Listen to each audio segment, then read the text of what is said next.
बिस्मिल्लाहिर्रहमानिर्रहीम रब्बि इश्रह ली सदरी व यस्सिर ली अमरी वहलुल उक़दतम मिन लिसानी यफ़क़हू क़ौली अल्लाहुम्मा सल्लि अला मुहम्मदिन नबिय्यिल उम्मी व अला आलिहि व सल्लिम तस्लीमा। अच्छा बेटा, कल हमारा डिस्कशन चल रहा था टैक्स रिजीम्स का। टैक्स रिजीम्स की जो डिस्कशन हमने की थी, मैं ज़रा उसको रिकैप कर लूँ। हमने कहा तीन तरह की टैक्स रिजीम्स आपको देखने को मिलेंगी। टैक्स रिजीम्स क्या हैं? Tax regime is basically the way of taxing income, mode of taxing income. एक तो है हेड ऑफ इनकम, किस घर में इनकम जा रही है, किस घर में फॉल कर रही है, और दूसरा है रिजीम, मोड या way of taxing income, method of taxing income, किस तरह से हम उसको टैक्स करेंगे, क्या मैकेनिज़्म होगा, क्या मेथोडोलॉजी होगी, क्या मोडस ऑपरेंडी होगा, क्या मोडस ऑफ कैलकुलेशन होगा, वो फाइनल टैक्स, मिनिमम टैक्स और नॉर्मल टैक्स रिजीम। अच्छा, फिर हमने ये भी देखा कि सबसे पहले हमने ये देखा कि सर सारे हेड्स ऑफ इनकम में आने वाली जो इनकम थी, कहाँ चली गई, ये रही। सारे हेड्स ऑफ इनकम में जो आने वाली नॉर्मल इनकम है वो हेड्स ऑफ इनकम में चली जाती है। Normal income, exempt income head of income में नहीं जाती, लेकिन ये जो नॉर्मल इनकम है और साथ में एग्जेम्प्ट इनकम, अगर हम इन सबको टोटल कर लेंगे तो ये आ जाती है टोटल इनकम। ठीक है, और इस टोटल इनकम में से अगर हम एग्जेम्प्ट इनकम को हटा दें और एक और मखलूक होती है जो बेनिफिट है टैक्स पेयर का, डिडक्टिबल अलाउंसेस, वो भी हम हटा दें तो आ जाती है हमारे पास टैक्सेबल इनकम।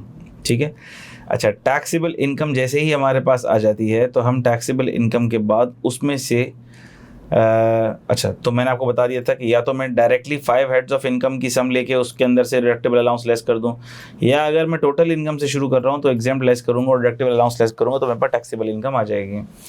फिर ये जो नॉर्मल वाली इनकम है जिसको सम करके मैंने टैक्सेबल इनकम निकाली है डिडक्टिबल अलाउंस लेस करके, उसके ऊपर मैं टैक्स रेट अप्लाई कर दूंगा तो मेरे पास ग्रॉस टैक्स लायबिलिटी आ जाएगी अंडर एनटीआर। अच्छा, अब ये टैक्स रेट्स कौन से वाले हैं? ये मुझे फर्स्ट शेड्यूल में टैक्स रेट्स मिल जाएंगे।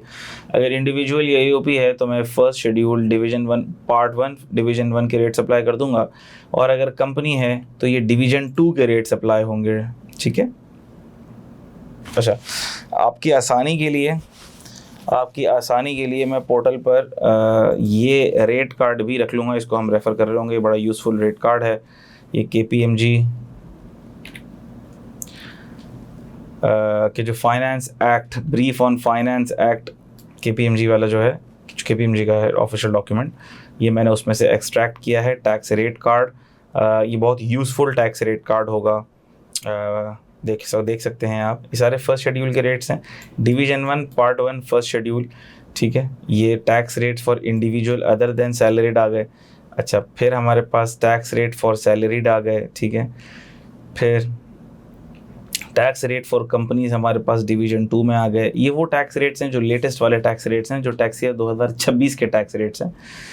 ठीक है, इसी तरह कोई भी टैक्स ईयर हो उसके टैक्स रेट्स आप रेफ़र कर सकते हैं फर्स्ट शेड्यूल से, कोई मसले की बात नहीं है।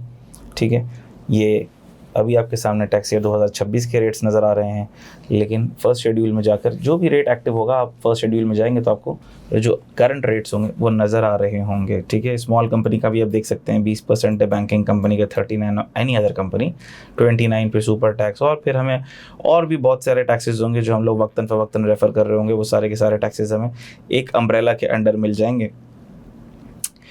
फिर ये बड़ा ज़बरदस्त रेट कार्ड है कि इसके अंदर हर जो भी जिस भी सेक्शन के तहत टैक्स कट रहा है, 150 के तहत कट रहा है तो भाई ये फ़ाइनल है, मिनिमम है, क्या है।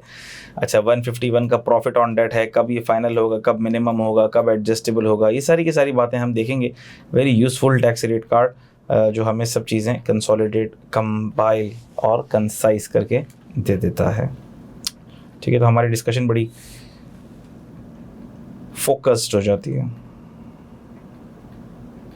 अच्छा भाई, तो ये बातें हमने कल कर ली थी। तो इसके ऊपर डिवीजन 1 पार्ट 1 फर्स्ट शेड्यूल के स्लैब रेट्स लग जाएंगे। अगर इंडिविजुअल या ईओपी है और अगर कंपनी है तो 29% का रेट लग जाएगा, स्मॉल कंपनी है तो 20% का रेट लग जाएगा। रेट लगने के बाद हमारे पास आ जाएगी gross tax liability under NTR. ठीक है, उसमें से हम लेस कर देंगे टैक्स क्रेडिट्स, जो कि बेनिफिट, ये भी एक बेनिफिट है टैक्स पेयर्स के लिए, वो हम लेस करेंगे तो हमारे पास टैक्स लायबिलिटी आ जाएगी। ये एनटीआर वाली टैक्स लायबिलिटी है। एनटीआर का मोडस ऑपरेंडी बताने का मकसद ये था ताकि हम कंपेयर एंड कंट्रास्ट कर सकें कि एफटीआर का और एमटीआर का क्या मोडस ऑपरेंडी होगा कैलकुलेशन का। फिर हमने देखा सर, अगर एफटीआर की इनकम के ऊपर आपने टैक्स कैलकुलेट करना है तो एफटीआर की इनकम के ऊपर ग्रॉस प्रोसीड्स पर टैक्स कैलकुलेट होता है, उसमें से कोई एक्सपेंस लेस नहीं होता, ना तो वो किसी हेड ऑफ इनकम में क्लासीफाई होती है, और ये जो टैक्स होता है ये full and final discharge of tax liability हो जाता है। जैसे कि डिविडेंड इनकम के ऊपर 15% फाइनल टैक्स है, जैसे कि profit on debt earn by individual on bank deposit 2 lakh के ऊपर 15% फाइनल टैक्स है, 30,000 रुपये का फाइनल टैक्स बन जाएगा, फुल एंड फाइनल टैक्स बन जाएगा। ना एक्सपेंस अलाउ होगा, ना डिडक्टेबल अलाउंस मिलेगा, ना टैक्स क्रेडिट मिलेगा, ना लॉस एडजस्ट होगा। ये सारी बातें हमने कल कर ली थी।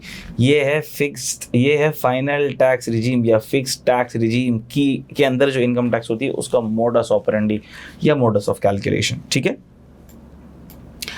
लेकिन फिर हम आ गए थे इस चीज़ पर कि हम ये देखें कि हम पहचानेंगे कैसे कि कौन सी इनकम नॉर्मल टैक्स रिजीम में जा रही है और कौन सी इनकम फाइनल टैक्स रिजीम में जा रही है, हम कैसे पहचानेंगे, ठीक है। अच्छा, तो हमने बड़ी क्लियर बात करी और बड़ी आसान बात करी कि अगर हम फाइनल टैक्स रिजीम की बात करेंगे तो जो भी इनकम फाइनल टैक्स रिजीम में जाएगी वो सबसे पहले ऑर्डिनेंस उसको स्पेसिफाई करेगा, वो ऑर्डिनेंस में स्पेसिफाइड होगी, ऑर्डिनेंस हमें बताएगा कि ये फाइनल टैक्स रिजीम में जा रही है।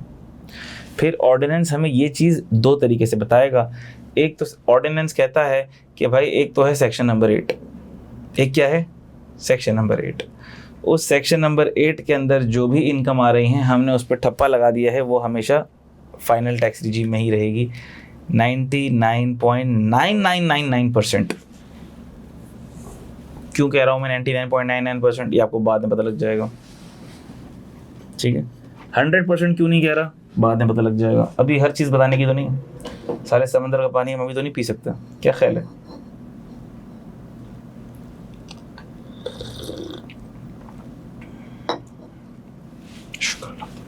चलो, और हम देख भी सकते हैं, आ जाओ देख भी सकते हैं ना। सेक्शन नंबर 8 कौन सा ऐसा ख़तरनाक सेक्शन है जो हम देख नहीं सकते हैं। हम रेफ़र भी करते जाएंगे ऑर्डिनेंस को, जब जब ज़रूरत पड़ेगी हम रेफ़र भी करते जाएंगे। कोई मेरी स्क्रीन अगर आपको नज़र ना आए तो आप मुझे फ़ौरन बताएंगे, ठीक है, ठीक है भाई।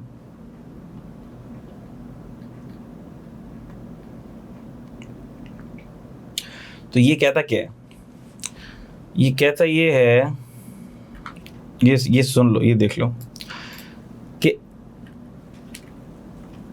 ये जो टैक्सेस इम्पोज्ड हैं, टैक्सेस क्या हैं, इम्पोज्ड हैं। अच्छा, मैं ज़रा इसको एनोटेट भी कर सकूं, इसीलिए हम ऐसा भी कर सकते हैं।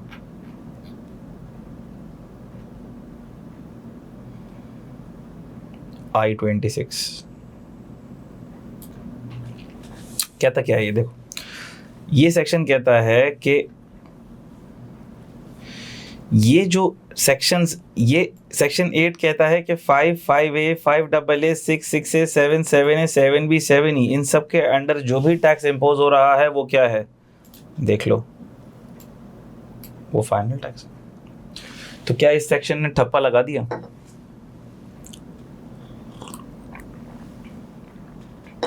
जी सर, सेक्शन नंबर 8 ने ठप्पा लगा दिया कि 5, 5A, ये सब चीज़ें जो भी टैक्स लग रहा है ना वो फाइनल है। अच्छा, अब सर ये टैक्स है कौन सा, इसके लिए तो आप इंडेक्स पर ही आ जाओ, इसके लिए हमें तो डिटेल में जाने की ज़रूरत ही नहीं है, हम इंडेक्स से ही देख लेंगे कौन से टैक्सेस हैं। आओ देख लो, ये देख लो भाई, 5, 5A से शुरू हो रहा था ना। हाँ, मैं उम्मीद कर रहा हूँ कि आपको मेरी स्क्रीन नज़र आ रही है, और अगर नहीं आ रही और आपने नहीं बताया तो फिर ये आपका कसूर है।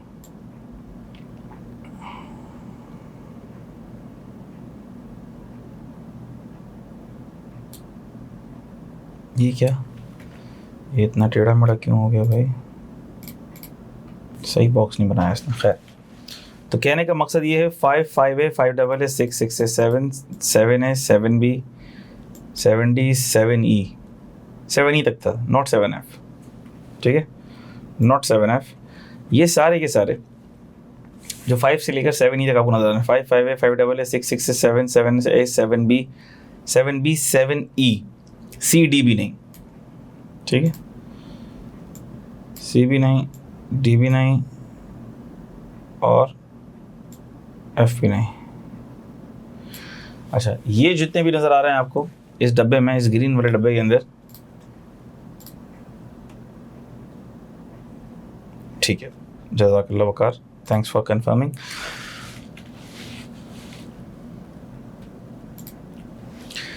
ये जितने भी आपको नजर आ रहे हैं ये है इम्पोज्ड इनकम, जिसमें आप देख भी सकते हैं कि 6A अभी ताज़ा इसमें ऐड हुआ है, 6A इसमें ताज़ा ऐड हुआ है, रेड से जो लिखा हुआ है वो ताज़ा ऐड हुआ है।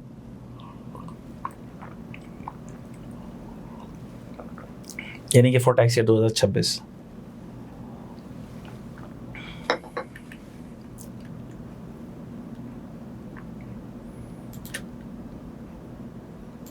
अच्छा भाई, तो बाहर तो और ये मैंने आपको बताने के लिए और दिखाने के लिए किया था, लेकिन मैं सब चीज़ें हटा देता हूँ।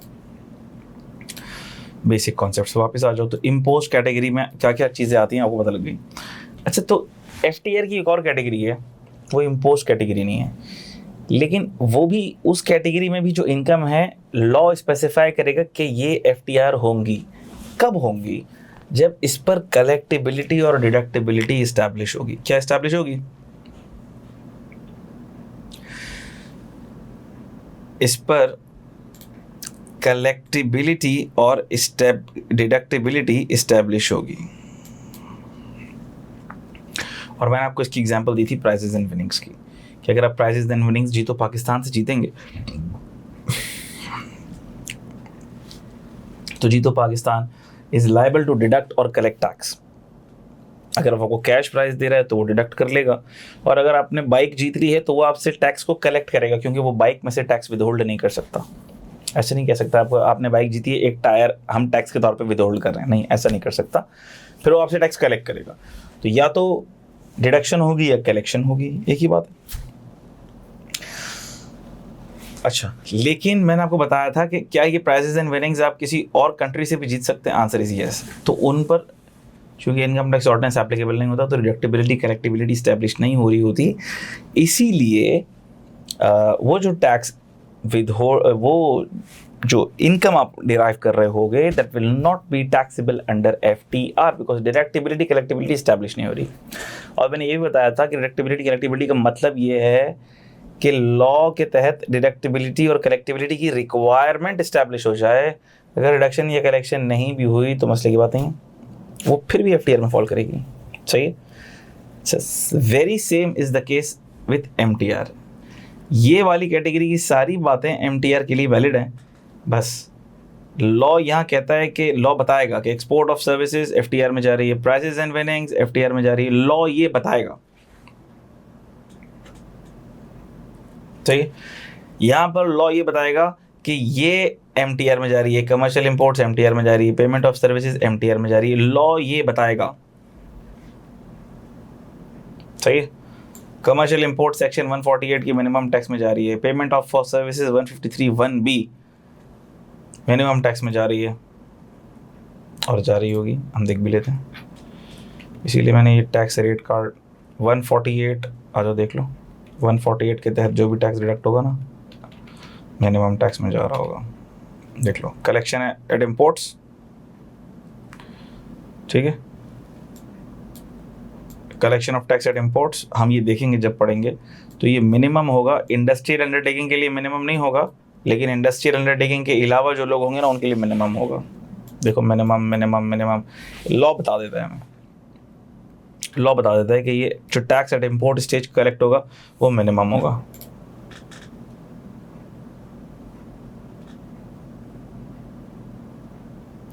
जी 154 is also minimum tax regime, बिल्कुल आपने ठीक कहा, सही है। और 154A ये FTR में है, export of services, export of goods MTR में जा चुका है, मिनिमम टैक्स में जा चुका है। Are you getting this? अच्छा भाई,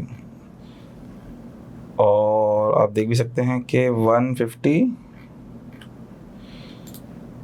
जो अल्लाह भला कर दे 153 1B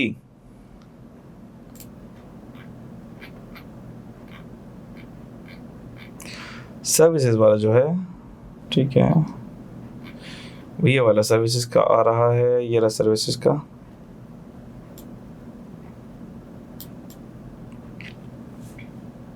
ठीक है, ये भी मिनिमम है, देख सकते हैं आप लोग। एग्जाम्पल है, एक्चुअल में क्या है क्या नहीं है वो तो देखो जब हम पढ़ेंगे, वो चैप्टर पढ़ेंगे तो हमें पता लग जाएगा। ठीक है, अभी आपको रेफरेंस देना है मैंने।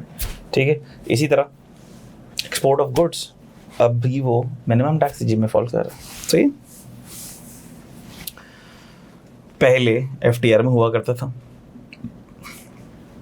पिछले से पिछले साल। ठीक है, अच्छा भाई, तो हमने कहा सर लॉ स्पेसिफाई करेगा, नाम से बता देगा कौन फॉल करेगा मिनिमम टैक्स रिजीम में, लेकिन यहाँ पर भी शर्त क्या है,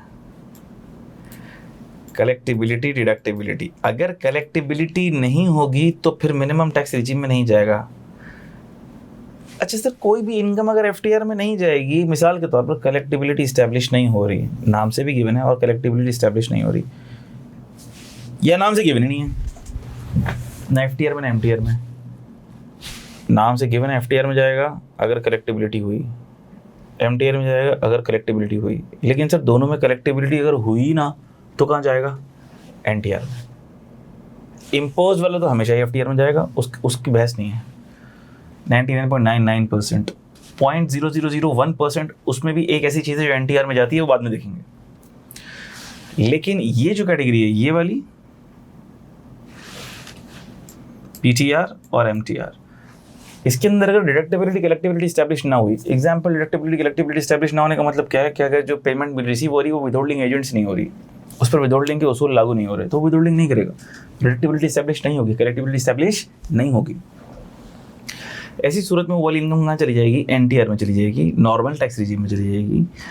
या कोई इनकम इनके अंदर स्पेसिफाइड ही नहीं है तो वो भी कहाँ चली जाएगी, एनटीआर में चली जाएगी। जैसे सैलरी, क्या वो एफटीआर में मेंशन्ड है, नो। एमटीआर में मेंशन्ड है, नो। कहाँ चली जाएगी, एनटीआर में।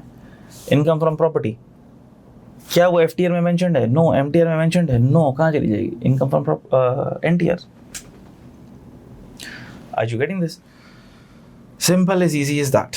अच्छा भाई, तो सर ये एमटीआर का क्या मतलब है, मिनिमम टैक्स रिजीम का क्या मतलब है, और नॉर्मल टैक्स रिजीम का क्या मतलब है? देखो भाई, नॉर्मल टैक्स रिजीम का क्या मतलब है वो तो बता दिया मैंने आपको, कि नॉर्मल टैक्स रिजीम का मतलब ये है कि उसमें से एक्सपेंस भी लेस होगा, टैक्सेबल इनकम कैलकुलेट होगी, नॉर्मल स्लैब रेट्स लगेंगे या कॉर्पोरेट टैक्स रेट लगेगा, डिडक्टेबल अलाउंस भी लेस होंगे, लॉस भी आ सकता है, लॉस एडजस्ट भी हो सकता है, डिडक्टेबल अलाउंस भी लेस होंगे, टैक्स लायबिलिटी कैलकुलेट करके उसमें से टैक्स क्रेडिट भी लेस होंगे। ये है नॉर्मल टैक्स रिजीम के फीचर्स। जब हम ज़्यादा कैलकुलेशन करेंगे तो बेहतर तरीके तो और समझ पाएंगे। ये नॉर्मल टैक्स की फीचर। और एफटीआर की फीचर्स मैंने बताया, ग्रॉस पे लग जाएगा, जो डिडक्ट होगा फुल एंड फाइनल हो जाएगा, ना लॉस आ सकता है, ना किसी हेड का लॉस एडजस्ट कर सकता है, ना एक्सपेंस लेस होगा, ना डिडक्टेबल अलाउंस मिलेगा, ना टैक्स क्रेडिट मिलेगा, कुछ भी नहीं होगा। इसकी खुसूसियत तो नहीं बताई आपने, इसकी खुसूसियत तो नहीं बताई आपने, इसकी खुसूसियत तो नहीं बताई आपने। हमने कहा इसकी खुसूसियत इसकी नाम में छुपी हुई है, इसकी खुसूसियत इसके नाम में छुपी हुई है। मतलब क्या है, मतलब ये है सर कि ये मिनिमम टैक्स रिजीम है, मिनिमम टैक्स रिजीम है, ये मिनिमम टैक्स रिजीम है एनटीआर का बड़ा भाई। किसका बड़ा भाई है सर? ये है एनटीआर का बड़ा भाई। एनटीआर ये है सीनियर एनटीआर, एनटीआर का बड़ा भाई। क्या मतलब सर? मतलब इसका ये है कि मिनिमम टैक्स रिजीम पे हम नॉर्मल की भी कैलकुलेशन करेंगे और जो रेट लॉ ने बताया हुआ है उससे भी हम टैक्स निकालेंगे। जो रेट लॉ ने बताया हुआ है वो तो मिनिमम है, अगर नॉर्मल की कैलकुलेशन ज़्यादा आएगी तो टैक्स हम ज़्यादा पे करेंगे। मिसाल के तौर पर मैंने सर्विसेज प्रोवाइड की और मैंने सारी सर्विसेज ऐसे लोगों को प्रोवाइड की कि जिस पे डिडक्टिबिलिटी कलेक्टिबिलिटी इस्टेब्लिश हो रही थी, यानी कि कंपनीज होंगी जो टैक्स विदहोल्ड करती होंगी। मैंने 5 लाख रुपए की, मैंने पूरे साल में 20 लाख रुपए की सर्विसेज दे दी। कितने की सर्विसेज दे दी भाई? कितने की? 20 लाख रुपए की मैंने सर्विसेज दे दी। और मैंने अभी आपको दिखाया मैंने अभी आपको दिखाया कि सर्विसेज पे क्या रेट चल रहा, 15% चल रहा है। एक्टिव टैक्स पेयर स्लैश के बाद जो आ रहा है वो नॉन एक्टिव टैक्स पेयर का है, 15 एक्टिव टैक्स पेयर का है और 30 नॉन एक्टिव टैक्स पेयर का है। जो एक्टिव टैक्स पेयर लिस्ट में नहीं आ रहा उसका डबल हो जाता है, ठीक है, देख भी सकते हैं। रेट है एक्टिव का और इनएक्टिव का। तो अगर मैंने सर्विसेज दी हैं कंपनी को तो कंपनी ने मेरे 15% का टैक्स काट लिया होगा। मैंने पूरे साल में 20 लाख की सर्विसेज दी तो कंपनी ने मेरा 20 लाख का 15% टैक्स काट लिया होगा, ठीक है। समझाने के लिए मैं मिसाल दे रहा हूँ, बहुत ही चीज़ें समझाऊंगा आपको मैं, बाद में डिटेल में आएंगी ये, सही है। तो मैंने सर्विसेज दी,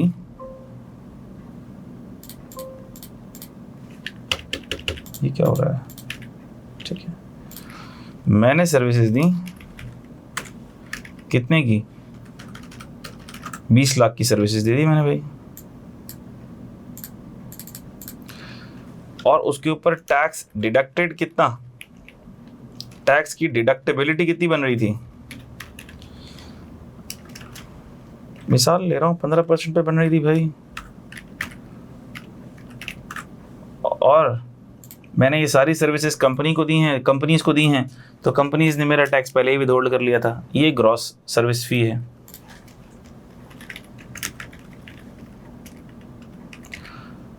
और फिर मुझे नेट रिसीव्ड हो गया कितना, फिर मुझे नेट रिसीव हो गया, कितने पैसे रिसीव हो गए नेट, 17 लाख रुपए रिसीव हो गए। तो सर ये टैक्स कट गया, कट गया, अच्छा भाई, और मुझे नेट रिसीव कितने हो गए, 17 लाख। लेकिन सर क्या ये ग्रॉस फी मेरी इनकम है, मैंने कहा बिल्कुल भी नहीं। मैं जब साल के आखिर में अपना पीएनएल बनाऊंगा तो मैं इसमें से अपने एक्सपेंसेस लेस करूंगा। मैंने इसमें से अपने एक्सपेंसेस लेस किए और मेरे एक्सपेंसेस थे 8 लाख रुपए के। जब मैंने वो लेस किए तो मेरी पीबीटी आ गया 12 लाख रुपए का। सर अब उसूलन होना ये चाहिए कि मेरी इनकम पर टैक्स लगना चाहिए, और इनकम पर टैक्स कैसे लगता है, नॉर्मल रेट्स लगाऊंगा मैं, क्योंकि ये नॉर्मल टैक्स रिजीम में है। नहीं नहीं नहीं नहीं नहीं, ये नॉर्मल टैक्स रिजीम में थोड़ी है, ये तो किस में है। मैंने कहा सर ये तो मिनिमम टैक्स रिजीम में है। अरे मिनिमम टैक्स रिजीम के लिए भी तुमको नॉर्मल रेट लगाने पड़ेंगे। अच्छा, तो नॉर्मल टैक्स रेट अभी लगा लेते हैं भाई। कैसे कैलकुलेट करेंगे सर नॉर्मल टैक्स लायबिलिटी, अभी देख लेते हैं। नॉर्मल टैक्स लगा लो ना भाई, नॉर्मल टैक्स कहाँ है, normal tax normal tax normal tax, आ जाओ आ जाओ आ जाओ आ जाओ आ जाओ। टैक्स रेट कार्ड में हमने खोल लिया, डिवीजन 1 पार्ट 1 फर्स्ट शेड्यूल, ये रहा, सही है, ठीक है। मेरी फर्म है ना, तो वो एओपी में फॉल करेगी ना। तो अदर देन सैलरी तो हम है नहीं। अच्छा भाई, तो कितनी है इनकम, 12 लाख। 12 लाख पे कितना बनेगा, देखो भाई 90,000 बनेगा। हमने कहा सर 90,000, ये बनेगी टैक्स लायबिलिटी। अच्छा, तो तुम्हारे नॉर्मल टैक्स रिजीम के अंदर नॉर्मल टैक्स रेट्स के ऊपर 90,000 बन रही है। लेकिन रुको रुको रुको रुको रुको, तुमने दी क्या है, हमने कहा सर्विसेज। और क्या इसके ऊपर डिडक्टिबिलिटी कलेक्टिबिलिटी इस्टेब्लिश हो रही है, हमने कहा जी हो रही है। और तबीयत से कंपनीज ने काट भी लिया है 3 लाख रुपए। मैंने सारी सर्विसेज कंपनीज को दी हैं, उनकी फाइनेंशियल्स बनाई हैं, उनको टैक्स सर्विसेज दी हैं, उनको ऑडिट सर्विसेज दी हैं, तो उन्होंने मेरा टैक्स काट भी लिया है। अच्छा, काट लिया है आपका टैक्स, जी काट लिया है। ओहो, और डिडक्टिबिलिटी इस्टेब्लिश हो गई है, जी जी बिल्कुल इस्टेब्लिश हो गई है। तो हमने कहा भाई फिर तो सर्विसेज एमटीआर में है, लॉ कहता है ये एमटीआर में है, नाम से लिखा हुआ है 153 1B में कि ये एमटीआर यानी मिनिमम टैक्स रिजीम में है। तुमने 3 लाख का टैक्स कट चुका, 90,000 का तुम्हारा नॉर्मल टैक्स आया है। हमने कहा लॉ कहता है, लॉ कहता है, लॉ कहता है ये दोनों फिगर्स कंपेयर होंगी।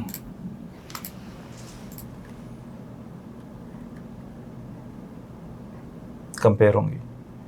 हमने कहा सर टैक्स कौन सा बनेगा फाइनल, लगेगा कितना टैक्स, हमने कहा ये है मिनिमम टैक्स।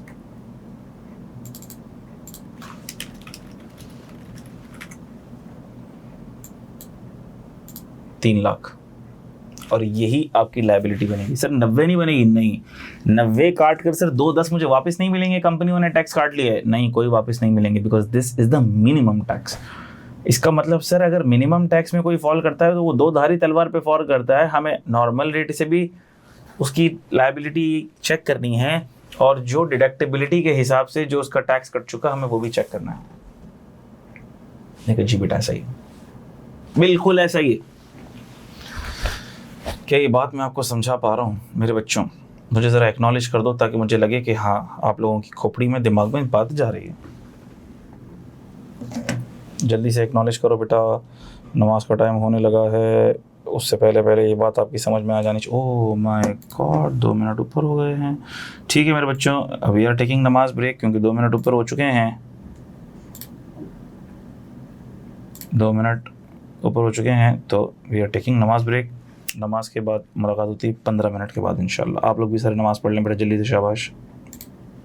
अच्छा बेटा, तो बेटा मिनिमम टैक्स रिजीम के बारे में मैं आपको कुछ चीज़ें बता रहा था कि minimum tax regime, how minimum tax regime will work. ठीक है, तो हम मिनिमम टैक्स रिजीम के अंदर हमें ये दोनों तरह की कैलकुलेशन करना पड़ेंगी। हमें ये वाली कैलकुलेशन भी करना पड़ेगी और हमें ये वाली कैलकुलेशन भी करना पड़ेगी, और इन दोनों कैलकुलेशंस को हमें कंपेयर करना पड़ेगा। ठीक है, अगर तो ये टैक्स लायबिलिटी जो कि नॉर्मल टैक्स लायबिलिटी है,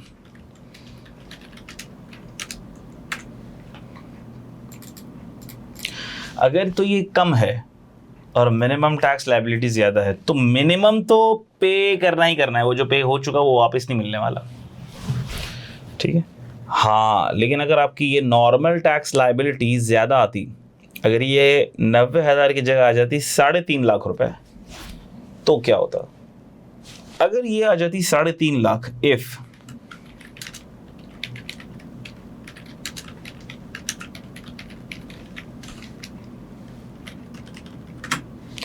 अगर आ जाती 3.5 लाख, तो 3 तो हमने पहले ही पे किया हुआ था, 50,000 हमें और पे करना पड़ जाता। Are you getting this? तो इसके बारे में डिटेल बातें हम आगे करेंगे। बिजनेस इनकम के अंदर इसका एक बहुत मेजर डिस्कशन है, एक बहुत बड़ा एरिया है जो हमने करना है, डिस्कस भी करना है। ठीक है, अच्छा भाई, तो ये मिनिमम टैक्स रिजीम का कॉन्सेप्ट आपको समझ आ गया। मिनिमम टैक्स रिजीम में भी नॉर्मल टैक्स अप्लाई होते हैं, आपने देख लिया। क्लासिफिकेशन हेड ऑफ इनकम में होती है, जी होती है, बिजनेस इनकम में होती है। मिसाल के तौर पर मिनिमम से कंपैरिजन तो होगा लेकिन नॉर्मल वाले उसूल तो अप्लाई होंगे ही होंगे। ठीक है भाई, डिडक्शंस भी अलाउ होंगी, डिडक्टिव अलाउंसेस भी अलाउ होंगे। ठीक है, टैक्स क्रेडिट की जहाँ तक बात है, टैक्स क्रेडिट मिनिमम में से अलाउ नहीं होते, मिनिमम में से अलाउ नहीं होते टैक्स क्रेडिट। बहुत कुछ एक्सेप्शनल टैक्स क्रेडिट्स अलाउ होते हैं, इक्का दुक्का वो हम देख लेंगे। यानी कि मिनिमम टैक्स लायबिलिटी में से टैक्स क्रेडिट अलाउ नहीं होते। ठीक है, और ये बात मैंने आपको बता दी, tax liability would be higher of tax computed if such income is covered under NTR and tax collectible deductible as minimum tax. ये मैंने आपको अभी करके दिखा दिया पूरा प्रैक्टिकली।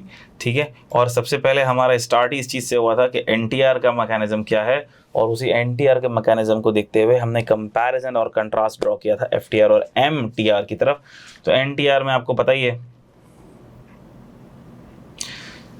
ये वाले को 2 मिनट के लिए छोड़ दो, अभी इसको 2 मिनट के लिए छोड़ दो अभी आप। ठीक है, इसकी बात नहीं कर रहा मैं। ठीक है, अभी आप ये ऑरेंज वाले को 2 मिनट के लिए छोड़ दें, इसकी बात नहीं कर रहा मैं बात कर रहा हूँ इसकी। तो जो एफटीआर में नहीं जा रही, जो एमटीआर में नहीं जा रही, वो किस में चली जाएगी? एनटीआर में चली जाएगी। Income which is not provided for as taxable under FTR और MTR, income although provided for under PTR but the collectibility या कलेक्टिबिलिटी डिडक्टिबिलिटी स्टैब्लिश ना हो एमटीआर या एफटीआर के अंदर, तो फिर वो एनटीआर में चली जाएगी। ठीक है, और एनटीआर में चली जाएगी। अच्छा, जो एफटीआर में मेंशन ना हो, जो एमटीआर में मेंशन ना हो, या जो इनमें मेंशन्ड है लेकिन डिडक्टिबिलिटी कलेक्टिबिलिटी स्टैब्लिश ना हो, और होनी चाहिए, और कलेक्टिबिलिटी डिडक्टिबिलिटी स्टैब्लिश ना हो, तो किस में चली जाएगी? एनटीआर में चली जाएगी। एनटीआर के लिए, एनटीआर पे चली जाएगी तो फिर एनटीआर के लिए कौन से टैक्स रेट्स एप्लीकेबल हैं? नॉर्मल टैक्स रेट्स, या तो स्लैब रेट्स या नॉर्मल कॉर्पोरेट टैक्स रेट। अच्छा सर, एफटीआर यानी पीटीआर के अंदर डिडक्टिबिलिटी एस्टेब्लिश नहीं हो रही, एसटीआर की तो मैं बात ही नहीं कर रहा ना, पीटीआर वाली के अंदर डिडक्टिबिलिटी एस्टेब्लिश नहीं हो रही, एमटीआर वाली में डिडक्टिबिलिटी एस्टेब्लिश नहीं हो रही, या इनमें वो मेंशन ही नहीं है, तो नॉर्मल में चली जाएगी, चली तो जाएगी। लेकिन सर नॉर्मल में जाने के बाद भी अगर उसका कोई स्पेसिफिक रेट गिवन हो तो फिर वो कहलाएगी सेपरेट ब्लॉक ऑफ इनकम। क्या कहलाएगी? फिर वो कहलाएगी सेपरेट ब्लॉक ऑफ इनकम। ठीक है, अगर तो नॉर्मल में जाने के बाद चली गई, नॉर्मल के डब्बे में चली गई, नॉर्मल के डब्बे में चली गई, इसको मैं काफ़ी डिटेल में बता रहा हूँ, आप लोगों को समझ आ जाना चाहिए ये। ठीक है, ठीक है भाई, ये चली गई नॉर्मल के डब्बे में। ठीक है, हमने कहा सर ये है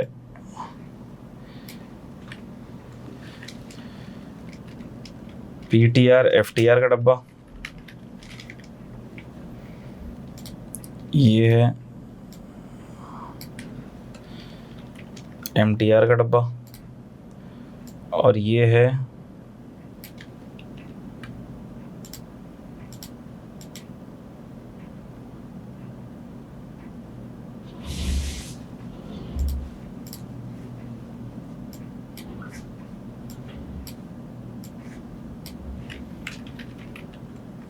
एनटीआर का डब्बा। जी, एमटीआर हेड ऑफ इनकम में जाएगा ना, क्योंकि उसके साथ तो नॉर्मल के कैरेक्टरिस्टिक्स अटैच्ड हैं, तो एमटीआर तो हेड ऑफ इनकम में। हम ये कह रहे हैं ना कि नॉर्मल वाले को हमें कंपेयर करना है, सही है, तो हम उसको हेड ऑफ इनकम में कंसिडर करते हैं। अच्छा, तो हमने कहा सर अगर कोई चीज़ पीटीआर एफटीआर में नहीं जा रही है तो वो कहाँ चली जाएगी? एनटीआर में। एमटीआर में मेंशन नहीं है, कहाँ चली जाएगी? अच्छा, पीटीआर एफटीआर में से कौन सी वाली एनटीआर में चली जाएगी? कौन सी वाली एनटीआर में चली जाएगी? जो या तो not mentioned in PTR FTR या collectability, deductibility,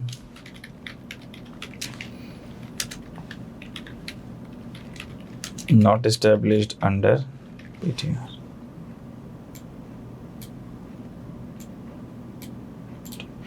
इन दोनों में से कुछ भी होगा तो ये एनटीआर में चली जाएगी। अच्छा भाई, और हमने कहा एमटीआर में से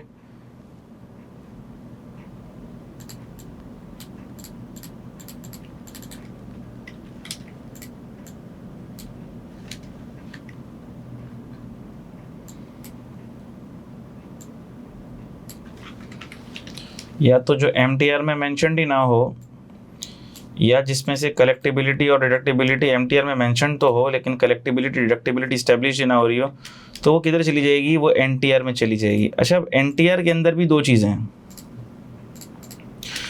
या एनटीआर अदर में जाएगी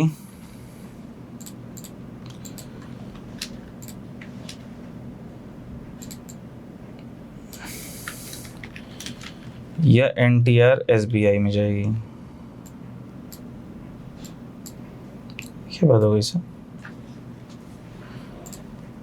तो सर अब एमटीआर से निकलकर जो एनटीआर के डब्बे में जा रही है ये वाली, या पीटीआर से निकलकर अब वो पीटीआर में क्लासीफाई नहीं हो पा रही और इन वजूहात की वजह से वो एनटीआर के डब्बे में जा रही है, तो अब वो अदर में जाएगी कि एसबीआई में जाएगी? अदर में जाएगी कि एसबीआई में जाएगी?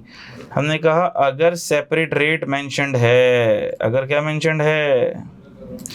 If separate rate mentioned in law,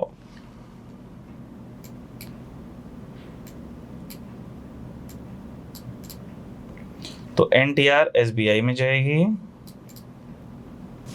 और अगर कोई सेपरेट टैक्स रेट्स अवेलेबल नहीं है तो NTR अदर में जाएगी और उसके ऊपर नॉर्मल स्लैब रेट्स लग जाएंगे या नॉर्मल कॉर्पोरेट टैक्स रेट लग जाएगा।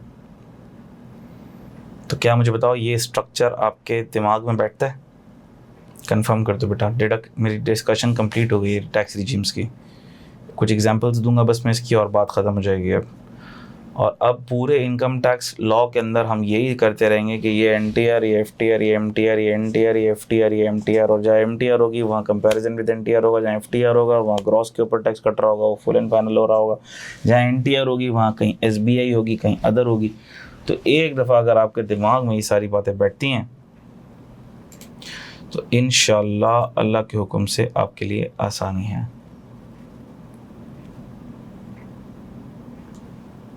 ठीक है बेटा,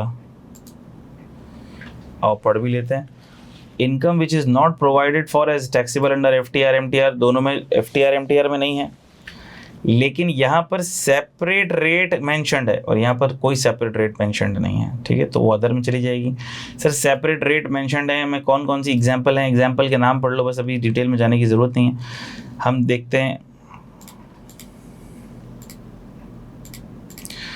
गोल्डन हैंडशेक पेमेंट, ये जब हम सैलरी इनकम पढ़ेंगे तो गोल्डन हैंडशेक पेमेंट जो टर्मिनेशन ऑफ एम्प्लॉयमेंट पे मिलती है वो सेपरेट ब्लॉक ऑफ इनकम पे जाती है। या हम कैपिटल गेन में देखेंगे, capital gain on security separate block में जाता है। Capital gain on immovable property separate block में जाता है। सही, ये सारी चीज़ें सेपरेट ब्लॉक ऑफ इनकम में जाती हैं। जब जब आते जाएंगे हम देखते चले जाएंगे।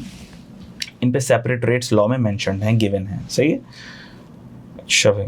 और सर इसमें कौन सी जाएगी, इसकी भी एग्जांपल बता दें। Salary NTR, income from property NTR, business income जो FTR MTR में फॉल नहीं करती NTR। ठीक है, तो ये सारी बात आपको पता लग चुकी हैं। सेपरेट ब्लॉक में भी टैक्स क्रेडिट डिडक्टेबल अलाउंस नहीं मिलता और नॉर्मल में सबको सब कुछ मिलता है।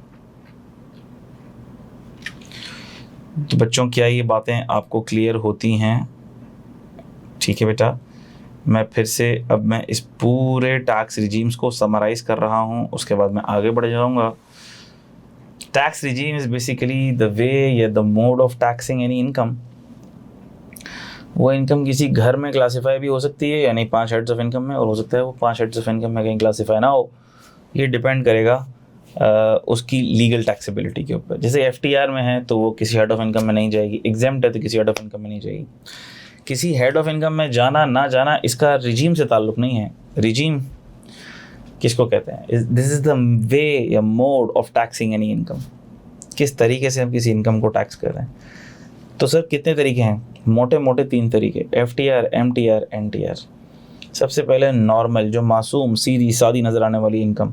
सर सारे हेड्स की नॉर्मल नज़र आने वाली इनकम को हम क्लब कर देंगे एग्जेम्प्ट इनकम के साथ, तो टोटल इनकम आ जाएगी। एग्जेम्प्ट को हटा दो और उसमें से डिडक्टेबल अलाउंस भी हटा दो तो टैक्सेबल इनकम आ जाएगी। उसके ऊपर नॉर्मल टैक्स रेट्स लगा दो जो डिवीजन 1 पार्ट 1 जो या पार्ट 2 में गिवन है, या कॉर्पोरेट रेट्स, तो उसकी नॉर्मल टैक्स लायबिलिटी आ जाएगी। सर इसमें क्या एक्सपेंसेस लेस होते हैं? जी, डिडक्टेबल अलाउंस भी लेस होते हैं, टैक्स क्रेडिट भी मिलता है, लॉसेस भी एडजस्ट होते हैं, सेट ऑफ होते हैं, सब होता है। इसके बरक्स अगर कोई इनकम FTR में जाती है तो उसको ये खुसूसियात नहीं मिलती, ना एक्सपेंस लेस होता है, ना किसी हेड ऑफ इनकम में जाती है, ना डिडक्टेबल अलाउंस, ना टैक्स क्रेडिट, ना लॉसेस की एडजस्टमेंट, कुछ भी नहीं। तो सर ये FTR की इनकम होती क्या है? FTR की इनकम होती है कि इसमें ग्रॉस प्रोसीड्स के ऊपर टैक्स लग जाता है और वो फुल एंड फाइनल होता है, उसमें कोई एडजस्टमेंट भी नहीं मिलती, एक्सपेंस भी लेस नहीं होते। सर इसकी कितनी कैटेगरीज हैं? 2।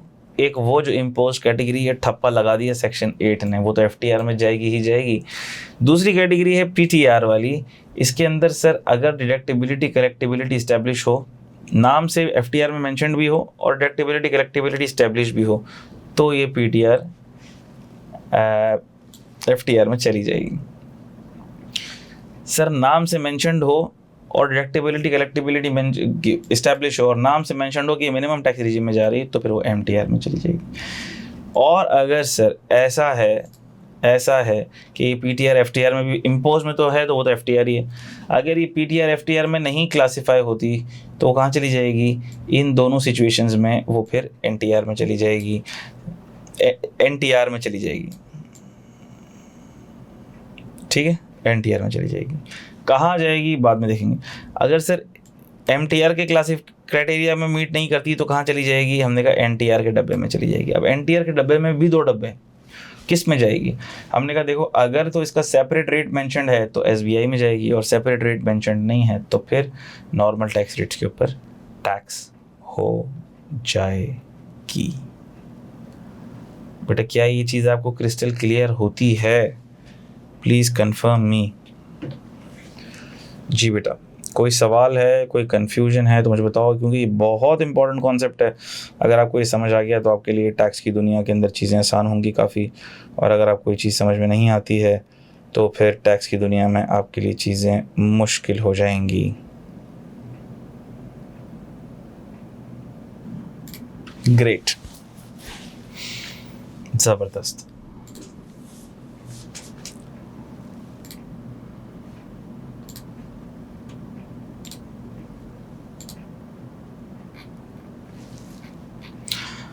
अच्छा भाई, हैविंग सेड दैट, अच्छा हमने क्या क्या चीज़ें पढ़ ली थी? हमने firm, trust, unit trust, small company, सारी बातें हमने पढ़ ली थी। अब हम बहुत इंपॉर्टेंट चीज़ पढ़ेंगे which is about residential status. तो हम वापस से आ जाते हैं सेक्शन 4 पर। अब हम देखते हैं हमने सेक्शन 4 में से क्या क्या चीज़ें पढ़ ली। हमने इनकम की डेफिनेशन पढ़ ली, हमने टैक्स ईयर पढ़ लिया, हमने पर्सन को देख लिया, हमने टैक्सेबल इनकम को देख लिया, हमने रेट्स ऑफ फर्स्ट शेड्यूल को देख लिया, हमने सबको देख लिया। रेट्स ऑफ फर्स्ट शेड्यूल जो जो हमने रेफर किया अभी, ठीक है, सारे ने।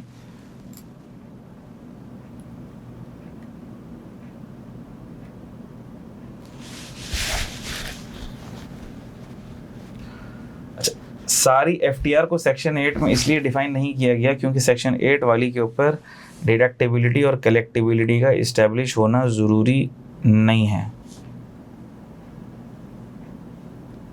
सही है? जैसे कि मिसाल के तौर पर 7E का tax, section 7E, if I am not wrong, वो भी सेक्शन 8 में फॉल करता है। देख लेते हैं।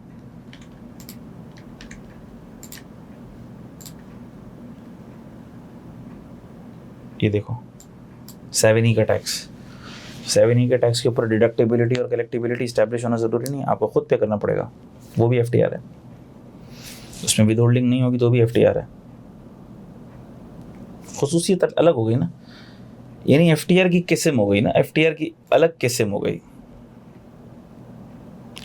जी। सेक्शन 8 इम्पोज्ड है, कुछ भी हो जाए वो एफटीआर होगा। 99.99999% इम्पोज्ड, कुछ भी हो जाए वो एफटीआर होगा। सही है? लेकिन अगर तो ये वाली कैटेगरी है, पीटीआर वाली कैटेगरी है, कौन सी वाली कैटेगरी है? अगर ये वाली कैटेगरी है तो यहाँ पर डिडक्टिबिलिटी और कलेक्टिबिलिटी इस्टेब्लिश होनी चाहिए। इसकी मैंने आपको एग्जांपल भी दी थी ना, जी तो पाकिस्तान वाली, ठीक है? भूल गए एग्जाम्पल, भूल गए आप, ठीक है? एग्जाम्पल तो नहीं भूलनी भाई। अच्छा आ जाओ इधर।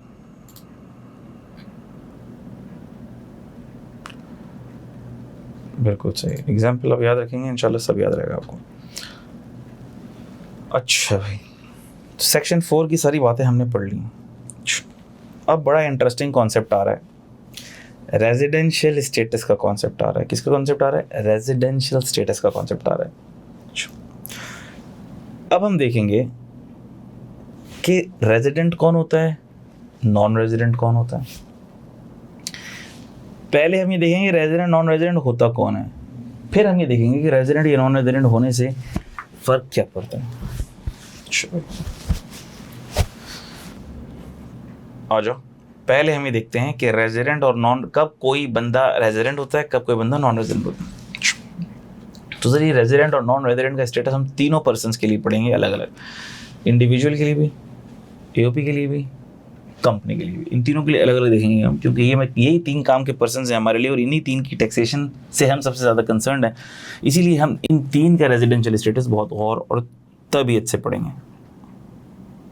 बाकी तो ईजी, फेडरल गवर्नमेंट हमेशा ही रेजिडेंट रहेगी, ठीक है, प्रोविंशियल गवर्नमेंट हमेशा ही रेजिडेंट रहेगी, ठीक है, वो मसले की बात नहीं। पब्लिक इंटरनेशनल ऑर्गेनाइजेशन हमेशा नॉन रेजिडेंट रहेगी। Are you getting this? Political sub division of foreign government हमेशा ही नॉन रेजिडेंट रहेगी। बाकी के पर्सन का कोई मसला ही नहीं है, मसला है सिर्फ इन तीन का, इंडिविजुअल, एओपी और कंपनी। कब रेजिडेंट कब नॉन रेजिडेंट? आ जाओ इंडिविजुअल से शुरुआत करते हैं। इंडिविजुअल से मुराद फर्द वाहिद लाइक मी लाइक यू। हम कब रेजिडेंट होंगे और कब नॉन रेजिडेंट होंगे, क्राइटेरिया देखेंगे। सर अच्छा, रेजिडेंट का मतलब क्या है? वैसे अगर आपसे पूछे कि सर आप कहाँ के रेजिडेंट हैं, हम क्या कहते हैं? कराची के रेजिडेंट हैं। कहाँ के नेशनल हैं? पाकिस्तान के नेशनल हैं। कहाँ के रेजिडेंट हैं? कराची के रेजिडेंट हैं। कहाँ के रेजिडेंट हैं? तारिक रोड के रेजिडेंट हैं। तो जब हम आम बोलचाल में हमसे कोई पूछे कहाँ के रेजिडेंट हैं, तो हम अपना इलाका बताते हैं जहाँ से हम बिलोंग करते हैं। यानी कि एक बात तो तय है कि रेजिडेंशियल स्टेटस आपके सेंस ऑफ अटैचमेंट और सेंस ऑफ बिलोंगिंग को बताएगा कि आप कहाँ से बिलोंग करते हैं। यहाँ पर हम इलाके का नाम नहीं लेंगे, यहाँ पे हम शहर का नाम नहीं लेंगे। टैक्स की दुनिया में जब हमसे पूछा जाएगा कि आप रेजिडेंट हैं या आप नॉन रेजिडेंट हैं, तो हम कहेंगे yes we are resident in Pakistan for tax purposes, या we are non resident in Pakistan for tax purposes. Pakistan में रेजिडेंट हैं या पाकिस्तान में नॉन रेजिडेंट है, हम जवाब इस तरह से देंगे। ठीक होगी बात? इसका मतलब ये है कि सर कि रेजिडेंशियल स्टेटस आपका अपने मुल्क से एक कनेक्शन इस्टेब्लिश कर रहा है, लेकिन ये प्यार मोहब्बत का कनेक्शन नहीं है, ये कनेक्शन है फॉर टैक्स पर्पसेस। तो अगर मैं कहूँ कि mister A is resident in Pakistan for tax purposes, इसका मतलब कि सर उसको अटैचमेंट हो गई पाकिस्तान से, उसकी अटैचमेंट हो गई, उसके गहरा ताल्लुक हो गया, गहरी मोहब्बत हो गई पाकिस्तान से, लेकिन फॉर टैक्स पर्पसेस। पहली बात हो गई। दूसरी बात, सर ये रेजिडेंशियल स्टेटस एक दफ़ा इस्टेब्लिश हो जाए तो हमेशा वही रहेगा? हमने कहा नहीं, हर टैक्स ईयर के लिए अलग अलग रेजिडेंशियल स्टेटस निकालना पड़ेगा। टैक्स ईयर 25 में रेजिडेंट था कि नहीं था, 26 में रेजिडेंट था कि नहीं था, 27 में रेजिडेंट था कि नहीं था, 28 में रेजिडेंट था कि नहीं था। जिस टैक्स ईयर की इनकम निकालनी है तो हमें ये देखना पड़ेगा कि उस टैक्स ईयर में वो बंदा रेजिडेंट है या टैक्स ईयर में रेजिडेंट नहीं। A person shall be resident for a tax year, तो एक बहुत बड़ी इंटरेस्टिंग बात हो गई कि हमें हर टैक्स ईयर के लिए ये निकालना होगा। और ऐसा हो सकता है कि 25 में रेजिडेंट था, 26 में रेजिडेंट नहीं था, 27 में फिर रेजिडेंट हो गया। Are you getting this? अच्छा,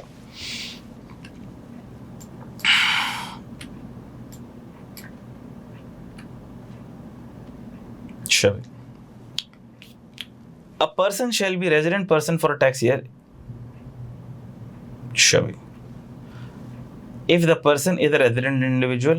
वो रेजिडेंट कब होगा? अगर वो रेजिडेंट इंडिविजुअल होगा या रेजिडेंट कंपनी होगा या रेजिडेंट एओपी होगा। फेडरल गवर्नमेंट तो हमेशा रेजिडेंट होगी। तो अब हमें इन तीनों को देखना है कि सर अगर कोई इंडिविजुअल रेजिडेंट है तो वो रेजिडेंट है, रेजिडेंट पर्सन है। अगर कोई कंपनी रेजिडेंट है तो वो रेजिडेंट पर्सन है, और अगर कोई एओपी रेजिडेंट है तो वो भी रेजिडेंट पर्सन है। तो अब हम देखते हैं कि कब कोई इंडिविजुअल रेजिडेंट होता है, कब कोई कंपनी रेजिडेंट होती है, या कब कोई एओपी रेजिडेंट होती है। भाई, और कब वो नॉन रेजिडेंट होगा? जब वो नॉट रेजिडेंट होगा, जब वो रेजिडेंट नहीं होगा। ये तो कितनी आसान बात हो गई सर, यही बात याद कर लें। हमने कहा बिल्कुल भी ये बात याद नहीं करेंगे, ये बात तो बिल्कुल ऐसी है जो बिल्कुल बेसिक बात है। ठीक है, नॉन रेजिडेंट कौन होगा? जो नॉट रेजिडेंट है। रेजिडेंट कौन होगा? जो रेजिडेंट है। हम तो क्राइटेरिया पर बात करेंगे। किस पर बात करेंगे? असल चीज़ अब आ रही है। अब असल चीज़ आ रही है। क्या असल चीज़ आ रही है? मैंने कहा सर रेजिडेंट इंडिविजुअल का क्राइटेरिया क्या है? कहाँ लिखा हुआ है भाई? सेक्शन 82 में लिखा हुआ है। रेजिडेंट नॉन रेजिडेंट पर्सन बोलेंगे किसको? सेक्शन 81 में लिखा हुआ है कि हम किसको नाम देंगे रेजिडेंट नॉन रेजिडेंट का। क्राइटेरिया कहाँ लिखा हुआ है? सेक्शन 82 में लिखा हुआ है। ठीक है, आपके पास लॉ है। ठीक है, अब जाएंगे और अल्लाह भला कर दे सेक्शन 82 में चले जाएंगे। देखो, ये रेजिडेंट इंडिविजुअल का क्राइटेरिया आ गया आपके पास। ठीक है भाई, ये रेजिडेंट इंडिविजुअल का क्राइटेरिया आ गया।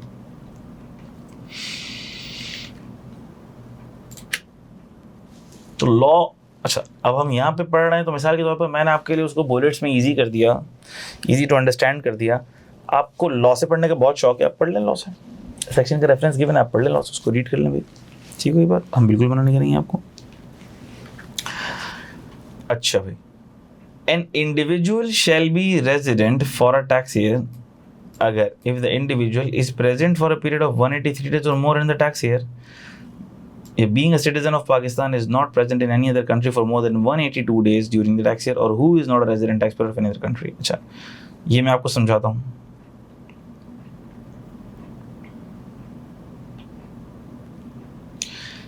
ये समझाने से पहले आप ये पढ़ लीजिए.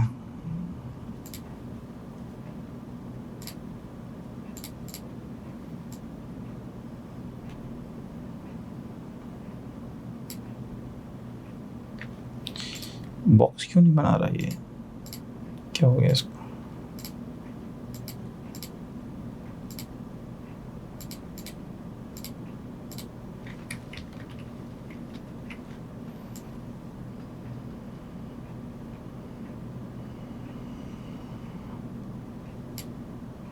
बना दिया. चलो, रेजिडेंशियल स्टेटस, ये बात पढ़ लीजिए, बहुत इंपॉर्टेंट बात है कि residential status of an individual has no link with nationality. Residential status का नेशनैलिटी के साथ कोई लिंक नहीं है. यानी अगर कोई चाइनीज नेशनल है वो भी पाकिस्तानी रेजिडेंट हो सकता है, जर्मन नेशनल है वो पाकिस्तानी रेजिडेंट हो सकता है. Therefore a citizen of Pakistan can be non resident and a foreigner can be resident. और कोई पाकिस्तान नेशनल है, पाकिस्तान नेशनल को हम सिटीजन कह रहे हैं, कोई पाकिस्तान नेशनल है या पाकिस्तान सिटीजन है वो नॉन रेजिडेंट हो सकता है. क्यों? इसलिए क्योंकि हम रेजिडेंट या नॉन रेजिडेंट का तायुन इंडिविजुअल के केस में नंबर ऑफ डेज की बेसिस पे करेंगे. किसकी बेसिस पे करेंगे? नंबर ऑफ डेज की बेसिस पे करेंगे. हम उसके दिन की काउंटिंग करेंगे, उंगलियों पे दिन गिनेंगे कि कितने दिन वो फिजिकली प्रेजेंट था पाकिस्तान में किसी टैक्स ईयर में. फिर हम उसके ऊपर स्टैंप लगाएंगे कि ये रेजिडेंट है या ये नॉन रेजिडेंट है. ये नहीं कि सर रेजिडेंशियल स्टेटस का ताल्लुक नेशनैलिटी से नहीं होगा, बिल्कुल नहीं होगा. चूंकि ये residential status for tax purposes है, इसलिए इसका ताल्लुक कोई नेशनैलिटी से नहीं होगा. इसका ताल्लुक होगा number of days of physical presence in Pakistan. किससे होगा? Number of days of physical presence in Pakistan. अच्छा भाई, आ जाओ आ जाओ.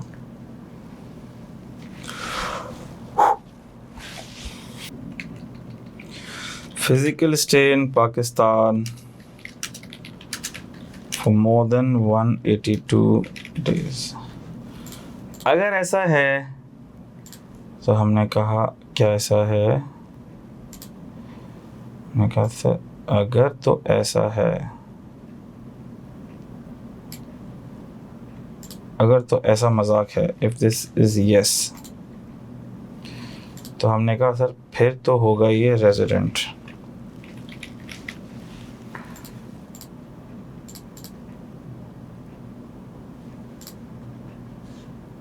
ठीक है.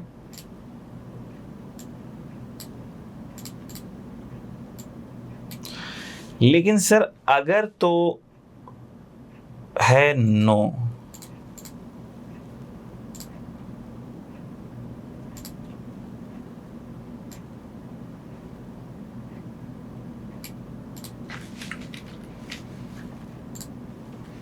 then we have to check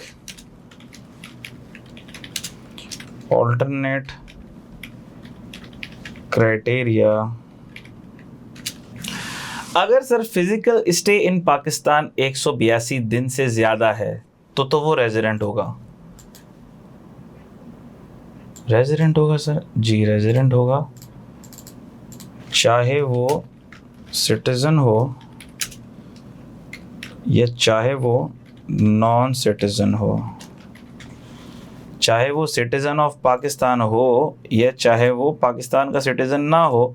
मैं ये कह रहा हूं कि अगर तो डेज वाला क्राइटेरिया फुलफिल हो गया,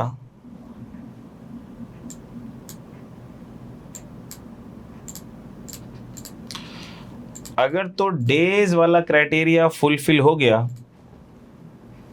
तो हमने कहा फिर तो ये पक्का पक्का रेजिडेंट बन ही जाएगा, चाहे वो सिटीजन हो चाहे नॉन सिटीजन हो, चाहे वो पाकिस्तानी नेशनल हो या जर्मन नेशनल हो या चाइनीज नेशनल हो. डेज 182 दिन से ज़्यादा किसी टैक्स ईयर के अंदर अगर उसने पाकिस्तान में गुजार लिए तो हमने कहा कि वो रेजिडेंट बन जाएगा.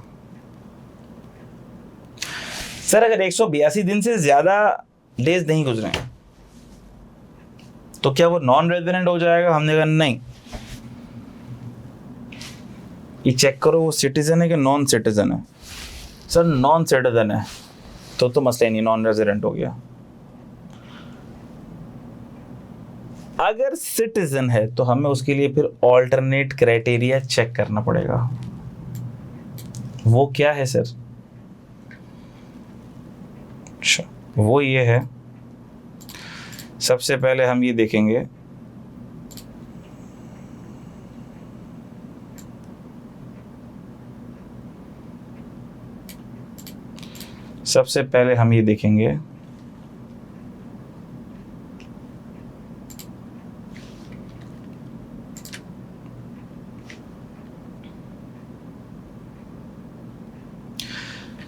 क्या वो किसी और कंट्री में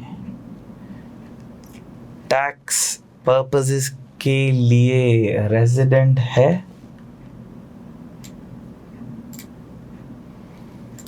क्या ऐसा है? Is this the case?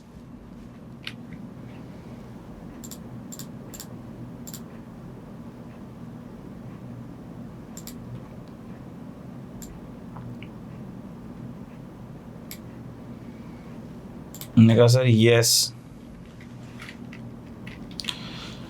अगर ऐसा है तो हमने कहा कि फिर ये हो जाएगा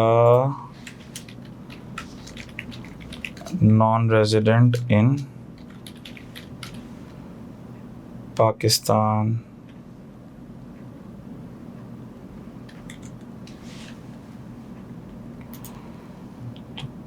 फिर ये हो जाएगा नॉन रेजिडेंट इन पाकिस्तान।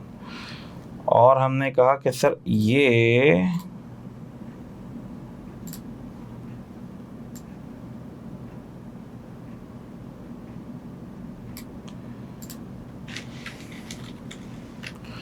किसी और कंट्री में रेजिडेंट नहीं है फॉर टैक्स पर्पसेस। तो हमने कहा ये चेक करो,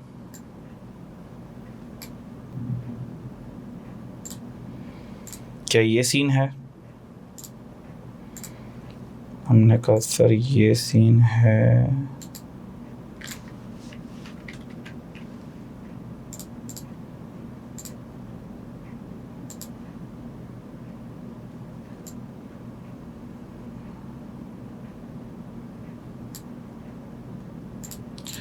क्या ये सीन है? If the answer is yes, then we will say non-resident in Pakistan